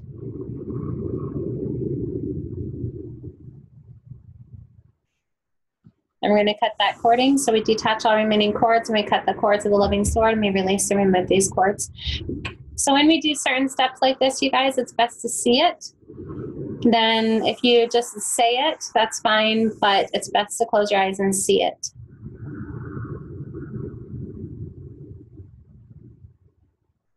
It's a great way to practice your spiritual sight, and it's a great way to be very thorough because something could always pop up. You never know. It could be like, oh, there was actually 9 fingers, or, oh, you know, something else happened and I had 2 or 3 rebellious spirits connected to me and I needed to do all of them. So just be aware of something funky that could pop up, and when you see it, those things don't slip through the cracks. Okay, I'll continue. So this next part. So the tree that is in your subconscious is now ready to join your conscious mind. Since you have chosen to leave this alternate reality that was within your subconscious, it is time to seal the dimension. I invite you to take my hand and the hand of the Savior and step out of this dimension and back into your conscious mind to become one and so we're going to go ahead and seal this. And in the name of Jesus Christ, we command that this dimension be sealed and never can be reopened. And really, that's probably going to be something that the Savior assists with quite a bit. But still, it's your desire here. Yeah. And we bring to light all portals associated with these belief life cycles. And also, once again, in the name of Jesus Christ, we command that all these portals be sealed in their proper and complete manner. And we detach all cording to the dimension and the portals. We cut these cords with the life-affirming sword and we release and remove these cords. And we also thank our Savior Jesus Christ for assisting us today and for his sacrifices, for his love, his example, and continual guidance. As he turns to depart, he offers you an embrace and he whispers in your ear a special message just for you. So everybody just take a moment to experience that, because remember he was there helping you. So take a moment to listen. And if you haven't offered him gratitude, still do that, please.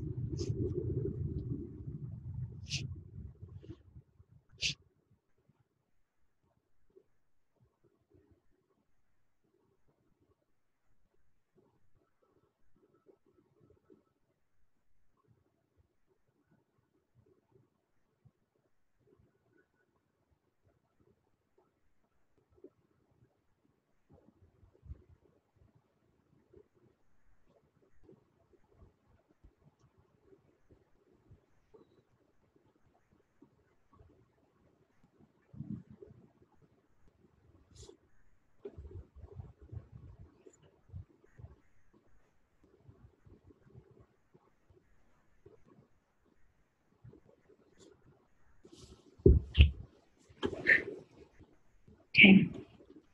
All right, so now it is time to study the new plant life growing in your conscious mind. This is in the form of new belief life cycles, ones that are healthy and positive. We must communicate with the conscious mind the changes that have taken place and form new beliefs consciously. So, as an example, shifting those ones that were negative to Something positive. Yeah. So, the examples that we have here below. So, something that as an example, if you're like me that can't grow hair on your head, you have to communicate to yourself that your body is fully capable of growing hair in areas that I need hair. And I trust my body to grow that hair. So I'm still trusting my body since I did this originally. He's told me that when he either translates or resurrects, depending on which one he gets, that he's going to have hair and he's going to be taller. And I'm like, hang on now. I chose you because I like how you look. I like everything. I don't want you to change anything. So go ahead. So the ones that you had formed before, I hope that you wrote them down or if you remember them. But we can do these right here. Yeah, so we'll just kind of go through a handful of Is there something else up here? Hope I'm not making you guys dizzy. Okay, so we are going to, do we need to say something? Yeah, basically state the old one and then say I convert it into whatever the new one is. Yeah. So let's go ahead and put that in. Let's do these, okay? So my old cycle used to be, right? That was our old weed. Mm-hmm. And now the new plant that is growing in your conscious mind is... I'll thrive on my ideal weight. Something like that. Or I am healthy right now and I will always be healthy. I am healthy and I am continuing to improve in health as I release weight. Or period, I am continuing to improve in health every single day. My health every day. Let's say that because I don't want to make it too contingent upon body size because our bodies do fluctuate. So we don't want to create a belief system that if you put on 5 or 10 pounds that you're going to get unhealthy. So let's keep it kind of open. I'm healthy and I'll continue to improve my health every day. My skin will never be healed. My body is designed to heal itself. About God created my body too. That's fine. God designed my body to heal itself.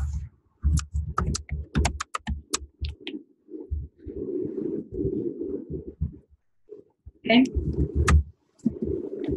My skin is healed in one. If my skin heals in one spot, it'll pop up in the next location. I would say kind of the same idea, but let's just say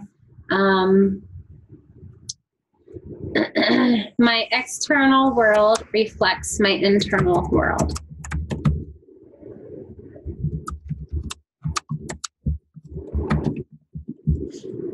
So that presents a lot of hope there that as we heal internally, then it will appear externally, basically on the skin. So let's do that. I convert the belief cycle, I won't be healthy when I reach my ideal weight, and I convert it into I am healthy and I will continue to improve my health every day. I take the old belief life cycle, my skin will never be healed, and we convert it into God designed my body to heal itself. Then we take the old belief cycle, if my skin is healing in one spot, it'll pop up in another location, and we convert it into a new belief life cycle that my external world reflects my internal world. I figure we'll just do it as we go. Okay, so we take the old belief life cycle, my skin hates me and wants to punish me, and convert it into my skin protects me.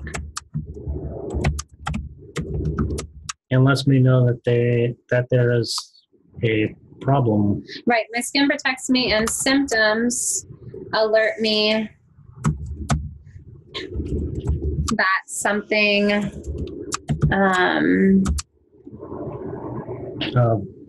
danger or there are so many different ways we could say this. My skin alerts me of harmful influences. That'll be good enough. There's so many different ways we could finish that sentence, so that'll work. Okay, so we convert that belief system into my skin protects me and symptoms alert me of harmful influences, internal or external. Okay, so we take the old belief life cycle, all men are mean and controlling, and we convert it into men are wonderful gentlemen that treat women with the utmost respect.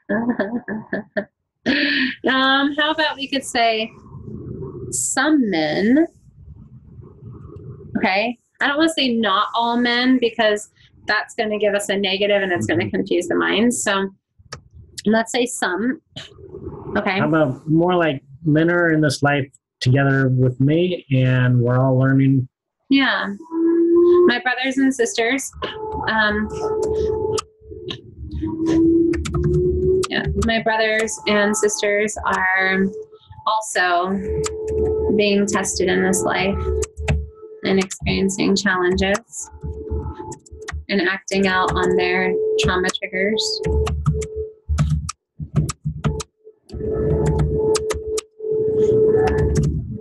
And maybe I'm healed enough to no longer be triggered, or I am healthy enough to be aware of how I deserve, or no, I'm healthy enough to be aware of my own emotions, and I set boundaries where boundaries need to be set.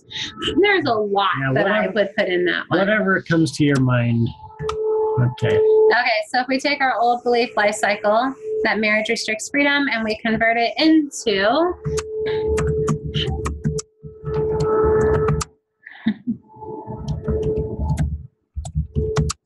yeah.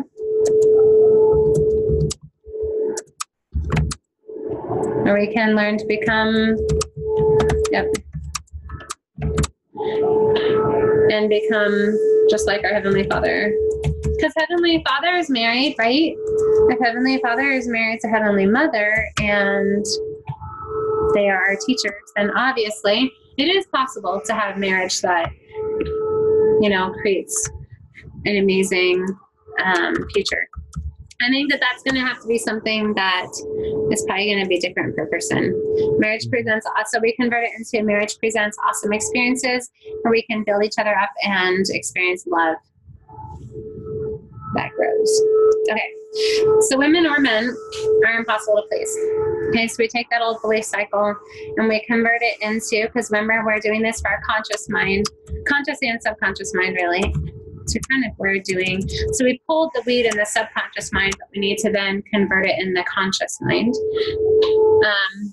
Women and men are unique and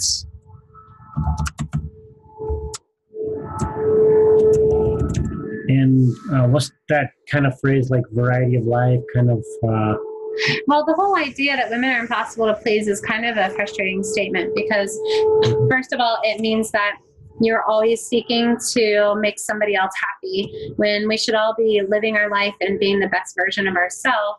And then the other person gets to choose with their agency. Excuse me, Melissa and Paul. Yes.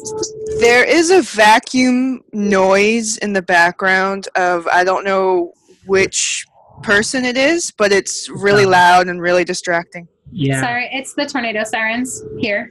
I can't turn them off. It goes off every noon. Every Saturday at noon. Yeah, it's because of our tornadoes here. So it should end soon. Sorry about that. It's yucky. But thank you for bringing that up because you never know. Sometimes that does happen and we have to make sure. And it's done. Okay. And now we got the dogs barking.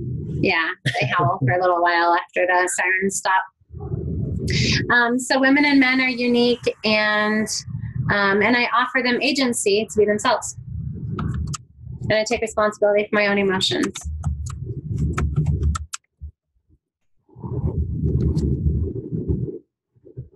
That's good enough. Okay, so we convert it into women and men are unique, and I offer them agency to be themselves.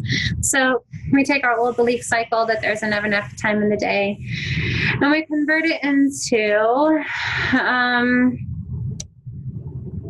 everybody has the same amount of time.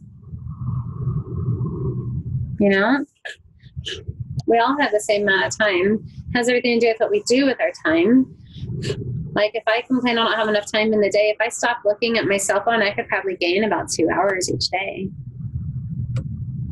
If I just stop staring at my wife and Googling into her eyes, would probably have like endless amount of time.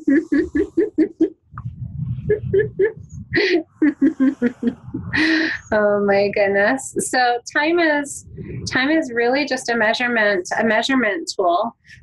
You know, we act like there's never enough time, but we actually have like an eternity of time.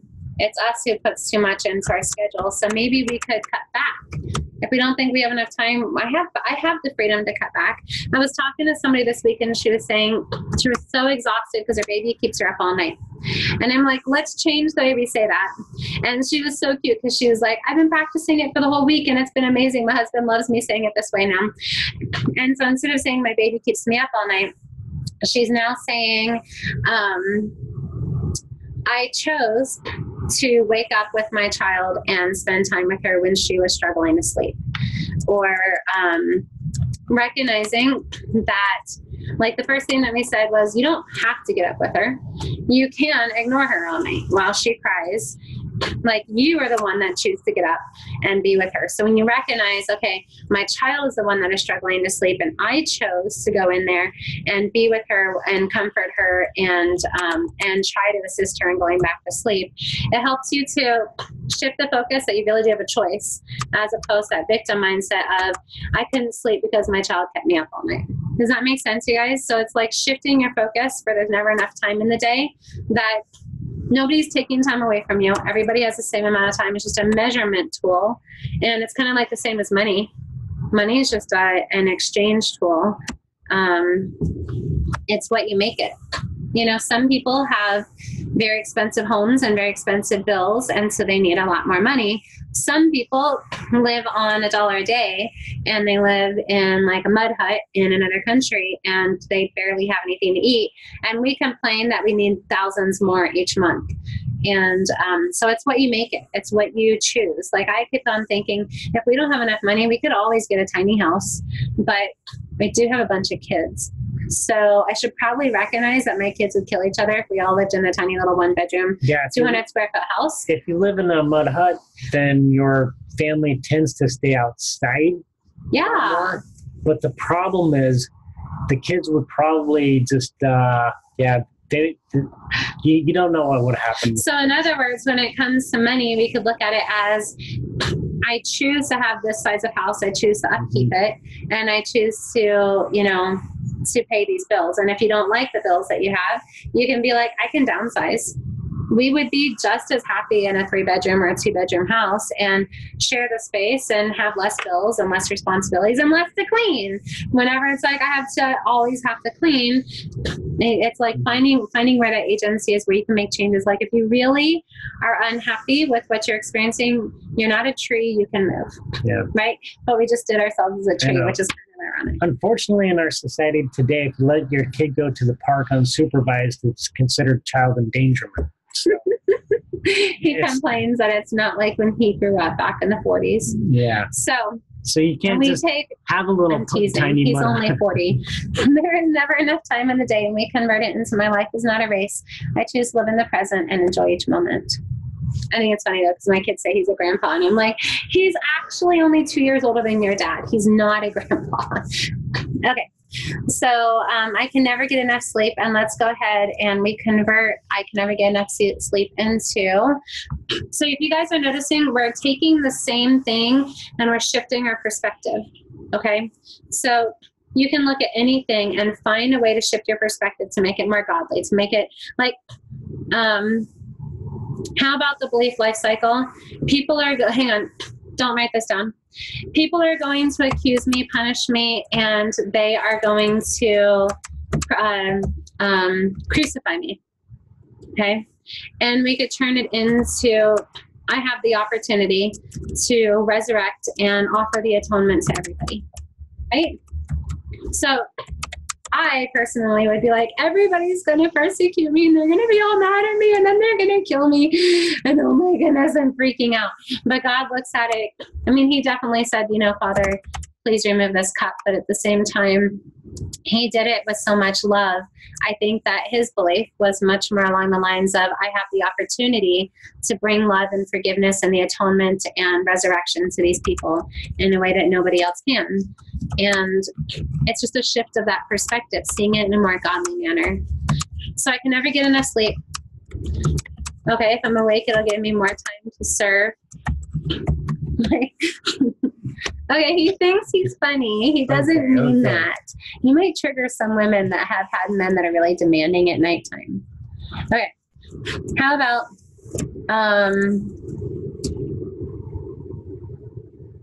I release all expectations. This is kind of like letting go of stress and letting go of worry and letting go of everything. I release all expectations, and I offer my body all that it needs in order to receive the proper rest at night.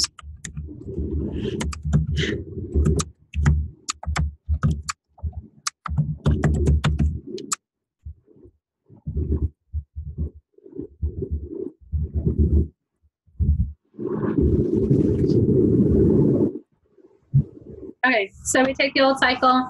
Exercise will not give me the results I want, and we convert it into... Exercise is awesome. Exercise is awesome. I choose to exercise. I enjoy exercise. It's not about what we're not going to give a guarantee though, okay? So we don't want to be like, if I exercise, I'm going to lose a lot of weight and I'm going to get really strong. Like, we don't want to give false guarantees. We need it to be making that choice because that's what's best for our body. So I enjoy exercise. Exercise is awesome. Exercise assists me in building muscles. Like, we're not going to be like, exercise will, make me into Arnold Schwarzenegger, but let's just be honest with what exercise. There's a lot of benefits in it. So. Offers me energy and strength. Offers me energy and strength. Let's just leave it at that.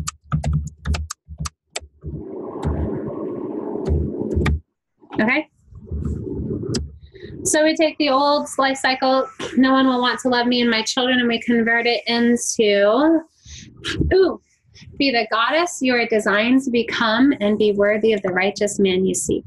Be the goddess you are designed to become and be worthy, designed to become and be worthy of the righteous man you seek. Isn't that good? That's one of my favorite ones. I have it up on my wall. Okay. And you know what? This is kind of like what we were saying. When you do it that way, it's also kind of controlling how somebody else chooses to see you. So if you really are working on your righteousness in your relationship, like somebody once told me, have a life that's amazing, and somebody else is going to see that and they're going to want to be a part of it.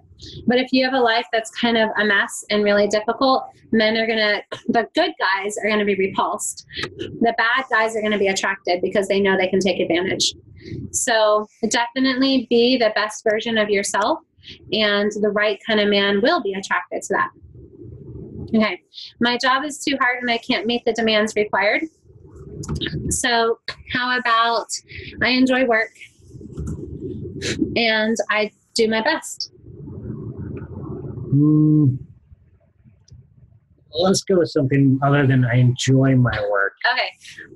I enjoy my work. Should I pretend that this is me? Because sometimes I feel that way with what we do because I'm working all the time. You always want to look for something better too. Yeah. And how about I've gone through a lot. Well, I've gone through a lot of training to get to this point in my career, if it's career for you or position. And I'm proud to be here. The best version of myself. And I'm proud to be here, and I can also move on, move beyond this. But I'm continuously progressing and growing in my job skills and in my training. How about that? Okay, so say that again. I am continuously growing in my job skills and in my training.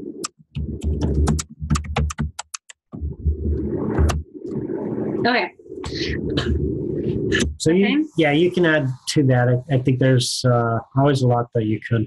Okay, so we convert my job is too hard and I can't meet the demands required into I am continuously growing in my job skills and in my training. I am continuously growing. Okay, but so we take one thing about it can that be too, anything, really, you guys. Like, there's a lot of people that would probably love to have your job. There's always somebody. Here's the thing in comparison. It's true. We had somebody yesterday say you have the dream job, and I'm like, sometimes. So you can always find somebody in a worse state than you are. You can always find somebody in a better state than you are. The grass is always greener on the other side. True. The thing is, you've gone to a place that a lot of people would probably love to be at, but you can also, like I said, move on beyond that if that's your desire. And so you're not like necessarily always stuck in a rut. Like my dad, he had the same job for about 40 or 50 years. I don't know how long. And I asked him, do you like it? He was like, not particularly, but it did meet the needs of the family. That's a good way to look at it. But you know what? There's people at his work that probably really enjoyed his presence there. Like if he went to work and didn't really communicate with the people around him and made life kind of more difficult with the people around him, then you can work on shifting that and make your office, higher morale there. Like I was in the military, and there's a lot in the military that could drag you down really fast. So the military, as horrible as it was, they also offered a lot of opportunities to boost the morale. So you can, there's ways to do it. Okay, anyway, enough. Next. All right. So I can't make enough money. Remember, money is just a tool of exchange, right? So, what we want to do on this one is kind of find where your agency is, right? So I can downsize.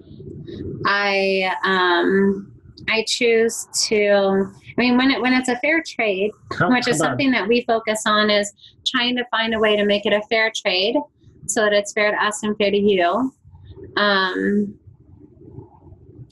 Something I do want to kind of say is sometimes we have a hard time trading fairly money for services for other people, but we expect them to trade money fairly to us. So what if we choose to be more fair in the way that we pay others in order to be able to receive a fair amount of trade of our work? Yeah, that's actually a principle taught in the scriptures that, I had a boss, and he was awesome. He would overpay me. He knew he was overpaying me, but he would overpay me because he knew that if he blessed my life, that he would get more work. That's true. And it happened. Like he didn't stress about money. I asked him one time, it's like, I recognized that some jobs, because we were doing construction, and he would sometimes underbid in his jobs. And he's like, and I asked him, do you worry about money like a lot? Because sometimes you're paying me a lot more than what you're making on this job. And he's like, no, I know that the Lord, based upon his experience, he always trusted the Lord. And he saw that the Lord would bless him. If he bless others. Yeah. And so he sometimes would make huge amounts of money on a job. Other times he would lose money. And he knew it, that as he continued to trust in the Lord, that the Lord would make up for his losses. Yeah, and I have to say, I've kind of recognized this in our work too, since we do fair trade. I've definitely seen people who are coming to us wanting to see better results with their clients, wanting their clients to start paying them better, and wanting some assistance with, what is restricting them from being able to get more clients or get better payment. But then they forget to pay us over and over again. and what's interesting is that the way that you treat others tends to come back to you. So if you serve others and love others, it balances itself out. So the more that you are true to yourself and you are true and honest to others, the more that your results will also balance themselves out.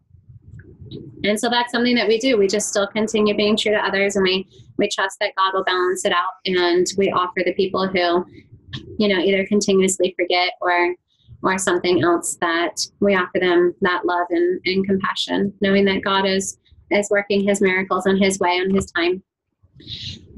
Okay. So, we will never get pregnant and carry the baby to term. So this one might make me cry. Let's see. Do you want to repeat that conversion? Okay. So we take this old belief life cycle, I can't make enough money, and we convert it into the Lord has mercy upon me and knows my needs. And you can also add what I was talking about as well, that, I choose to,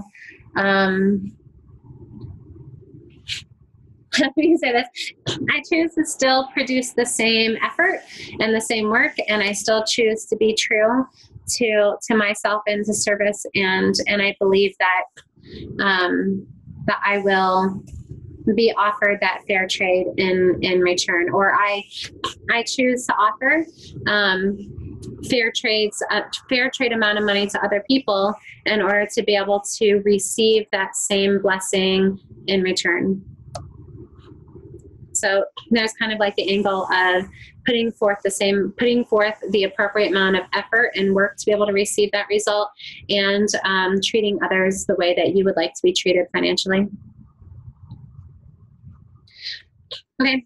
So we take the old belief life cycle, we will never get pregnant and carry the baby to term, and we convert it into my body is filled with creation energy.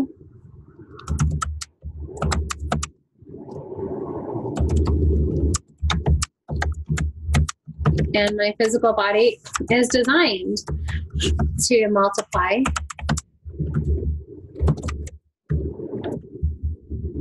based upon God's will.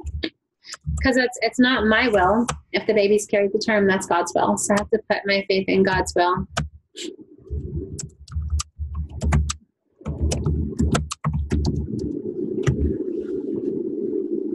This is why I married this guy. He's so silly.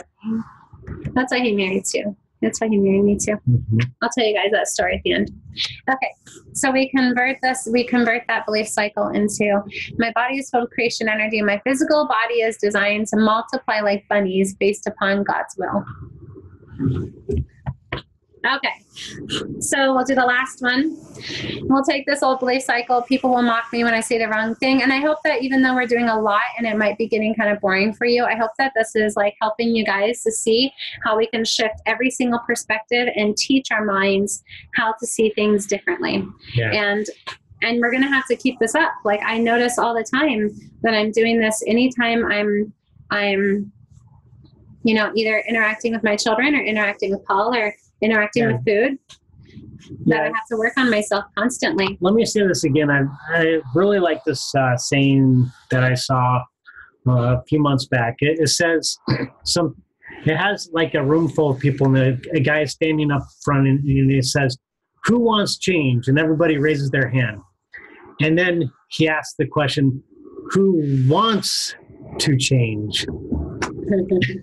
And then nobody raised their hand. I want the result, but I don't want to change. Yeah. Like I still want to eat the same. I still want to exercise the same or not exercise the same. I still want to keep my patterns the way they've always been. And I want him to change to make my marriage better. I want my body to change to make my weight better. I want my kids to change to make our relationship better. I want my house to self-clean itself. I want everything else to change to create the results that I want. But I struggle with actually creating that change. Yeah. Okay. So I don't want to change, and it takes daily effort. Okay. People will mock me when I say the wrong thing. How about, because we don't get any control over what other people say or what other people say, how other people respond. There you go. My words flow, and there you go. And I let go of the control of other people's responses.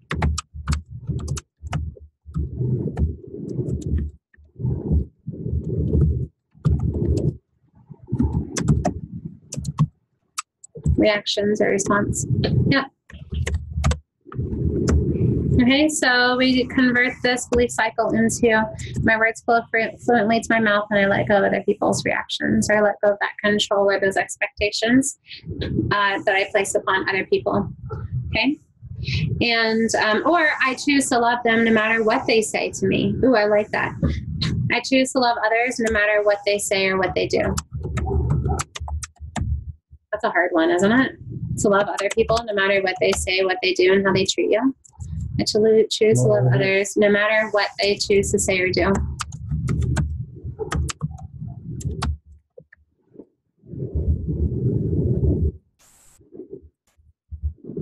Okay.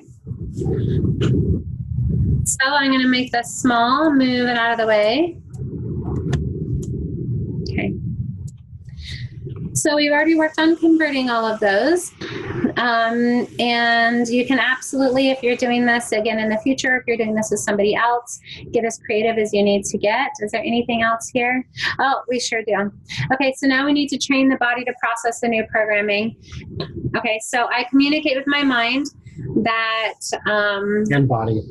Right, so this is going to be like those objects, right? So I communicate with my mind and my body that my cell phone is now associated with peace, comfort, safety, and love. I now communicate with my body that The doctor's office. The doctor's office, well, is now associated with peace, comfort, safety, and love. I associate that supplements. How about that? Because I'm not going to really connect with prescription medicines, but I communicate with my mind that supplements and herbs and natural remedies are associated with peace, comfort, safety, and love. I communicate with my mind that school is associated with peace, comfort, safety, and love. Could say also the work environment, my office or whatever it might be. I communicate with my mind that sex is now associated with peace, comfort, safety, and love. I communicate with my mind that money is now associated with peace, comfort, safety, and love. I communicate with my mind and body. Oh, excuse me. That's talking. That women, and specifically Melissa, is now associated with peace, comfort, safety, and love. And I communicate with my mind that speaking is associated with peace, comfort, safety, and love. And mirrors are associated with peace, comfort, safety, and love. Sleep is now associated with peace, comfort, safety, and love. Sharing a bed with a man. And exercising. Sharing a bed with a man and exercising and eating is now associated with peace. Food safe. And it's eating healthy. And it's very comforting. Right. I like food. We can well, be careful because I like food a little too much. Okay. So we don't want food to be a space of comfort, but we don't want food to be negative. I like to binge. It's funny because a lot of times us women go to food for comfort, but food is also our enemy at the same time. So I wonder if making peace and love with it actually will create a healthier dynamic and a healthier relationship, as opposed to running to it and then hating ourselves because of it. I binge on ice cream a lot. That's what he says. That's what he says. But you know what? He doesn't know how to binge. So he doesn't emotionally eat. He just eats when he feels like his body needs something, and he eats it and burns it off right away. It's kind of annoying. Okay. So if you need any affirmations, fantastic. We have a list of affirmations. If you go in the back bar, the back button up here, I'll show it to you in just a moment. So, maintenance.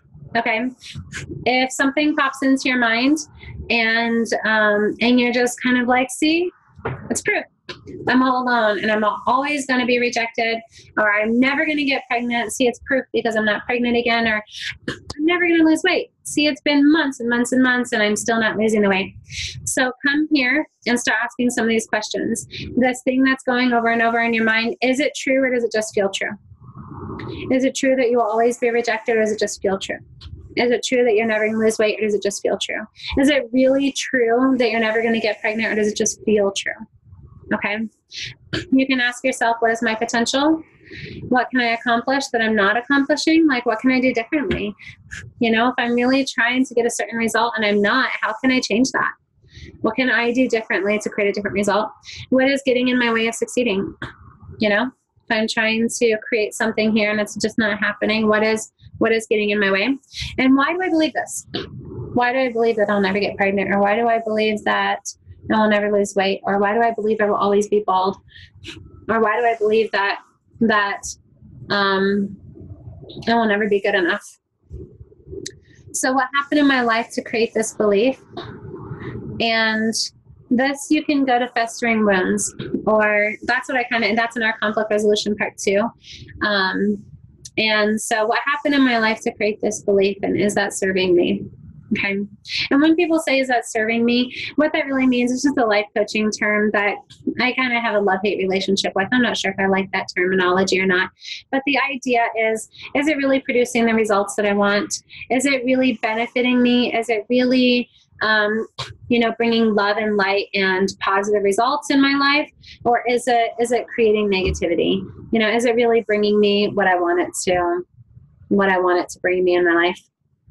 Okay, so you can ask, is it true, or can I create something fresh? What is blocking me from progressing? What changed in me to create these symptoms or emotions? And where is my power, and why did I give it away? Like, these last 2 would be really good, because if this hasn't been an issue for you for a long time, then all of a sudden it pops back up, and all of a sudden you're having depression, or you are having a lot of conflict. What changed in me to create these symptoms or emotions? A lot of times, like we were saying, whenever something pops up in you, we blame the other person. So take that moment to say, what changed in me to create these symptoms? If your spouse came home and he's like really, really angry that day and he's taking it out on you, you can say, where's my power, and why did I give it away? So make sure that you're asking the right questions, because if he came home and he's in a really bad mood, it's not about you, it's about him. He's the one that's upset. And if you get upset right back or wounded right back, then all of a sudden something changed in you to create new emotions. But he is the one that came home in a bad mood. So it is about him. And if it affects you, then there is going to be something that was triggered within you. Technically, we should be able to get to a place like Christ did, where Christ was being attacked, Christ was being, ridiculed and ostracized, and he was being injured and beaten and tortured. And he never gave away his power.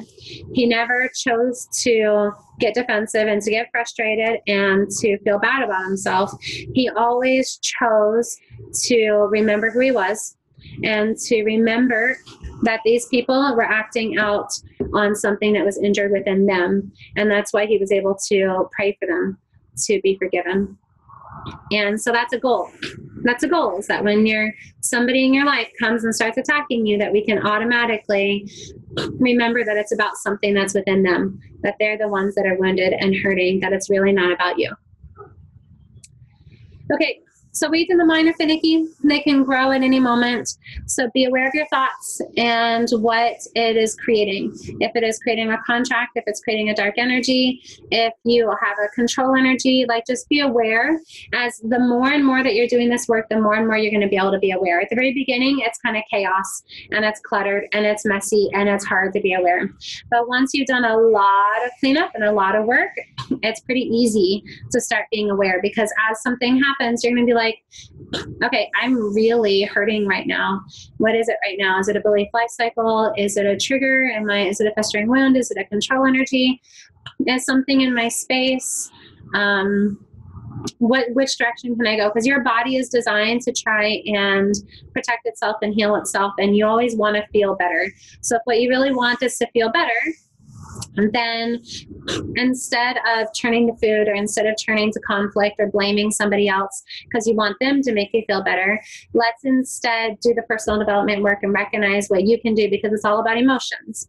So be aware of those emotions, as opposed to logically thinking, well, if my husband didn't spend that $6,000 on the credit card without telling me, I wouldn't be upset. So what is truly upsetting you right now? Where is your power, and how can you resolve this? So work on the emotions first before you ever try the logic. If you try the logic first, you guys are going to be in conflict forever.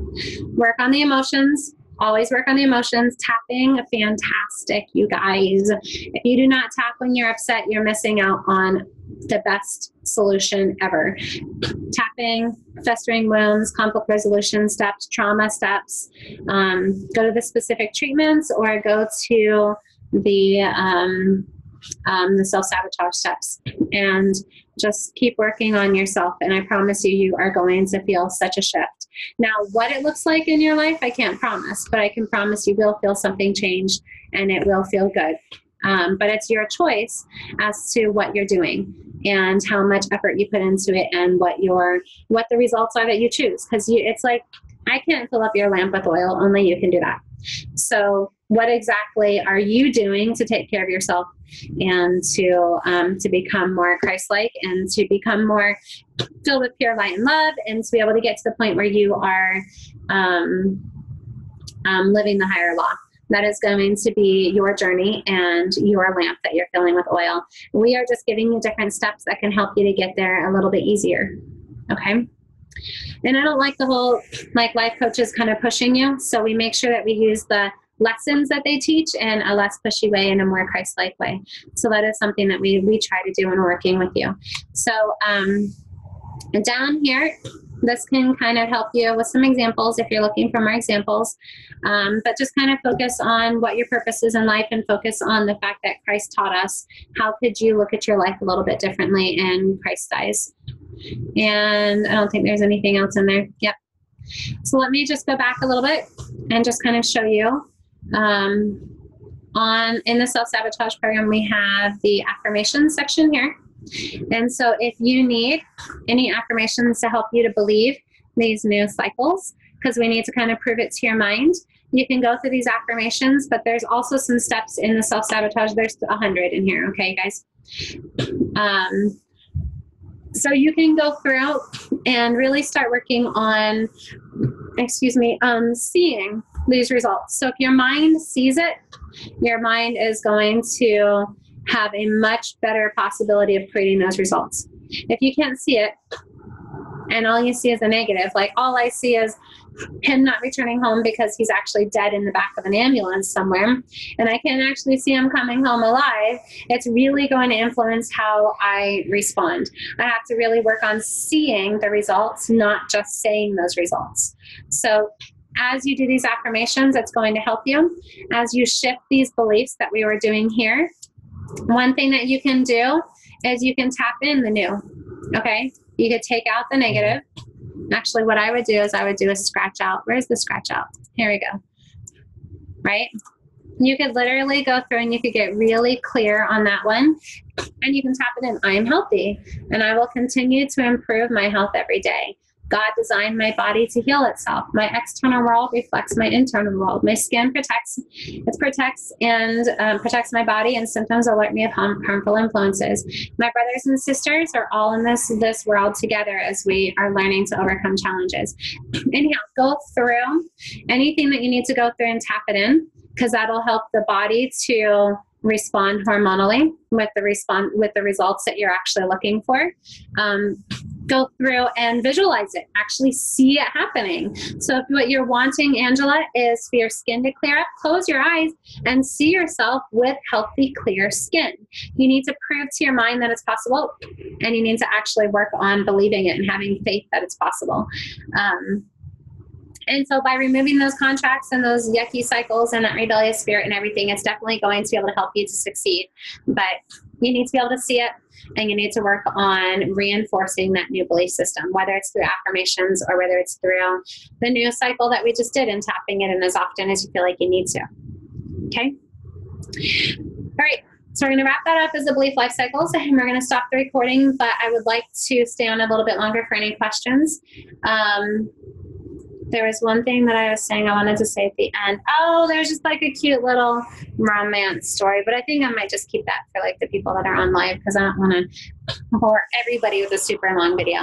So for everybody that is watching this as a replay, you guys have an amazing day and an amazing week. And until next time, we love you. Yeah, have a great day. We'll see you next week. Bye. Bye.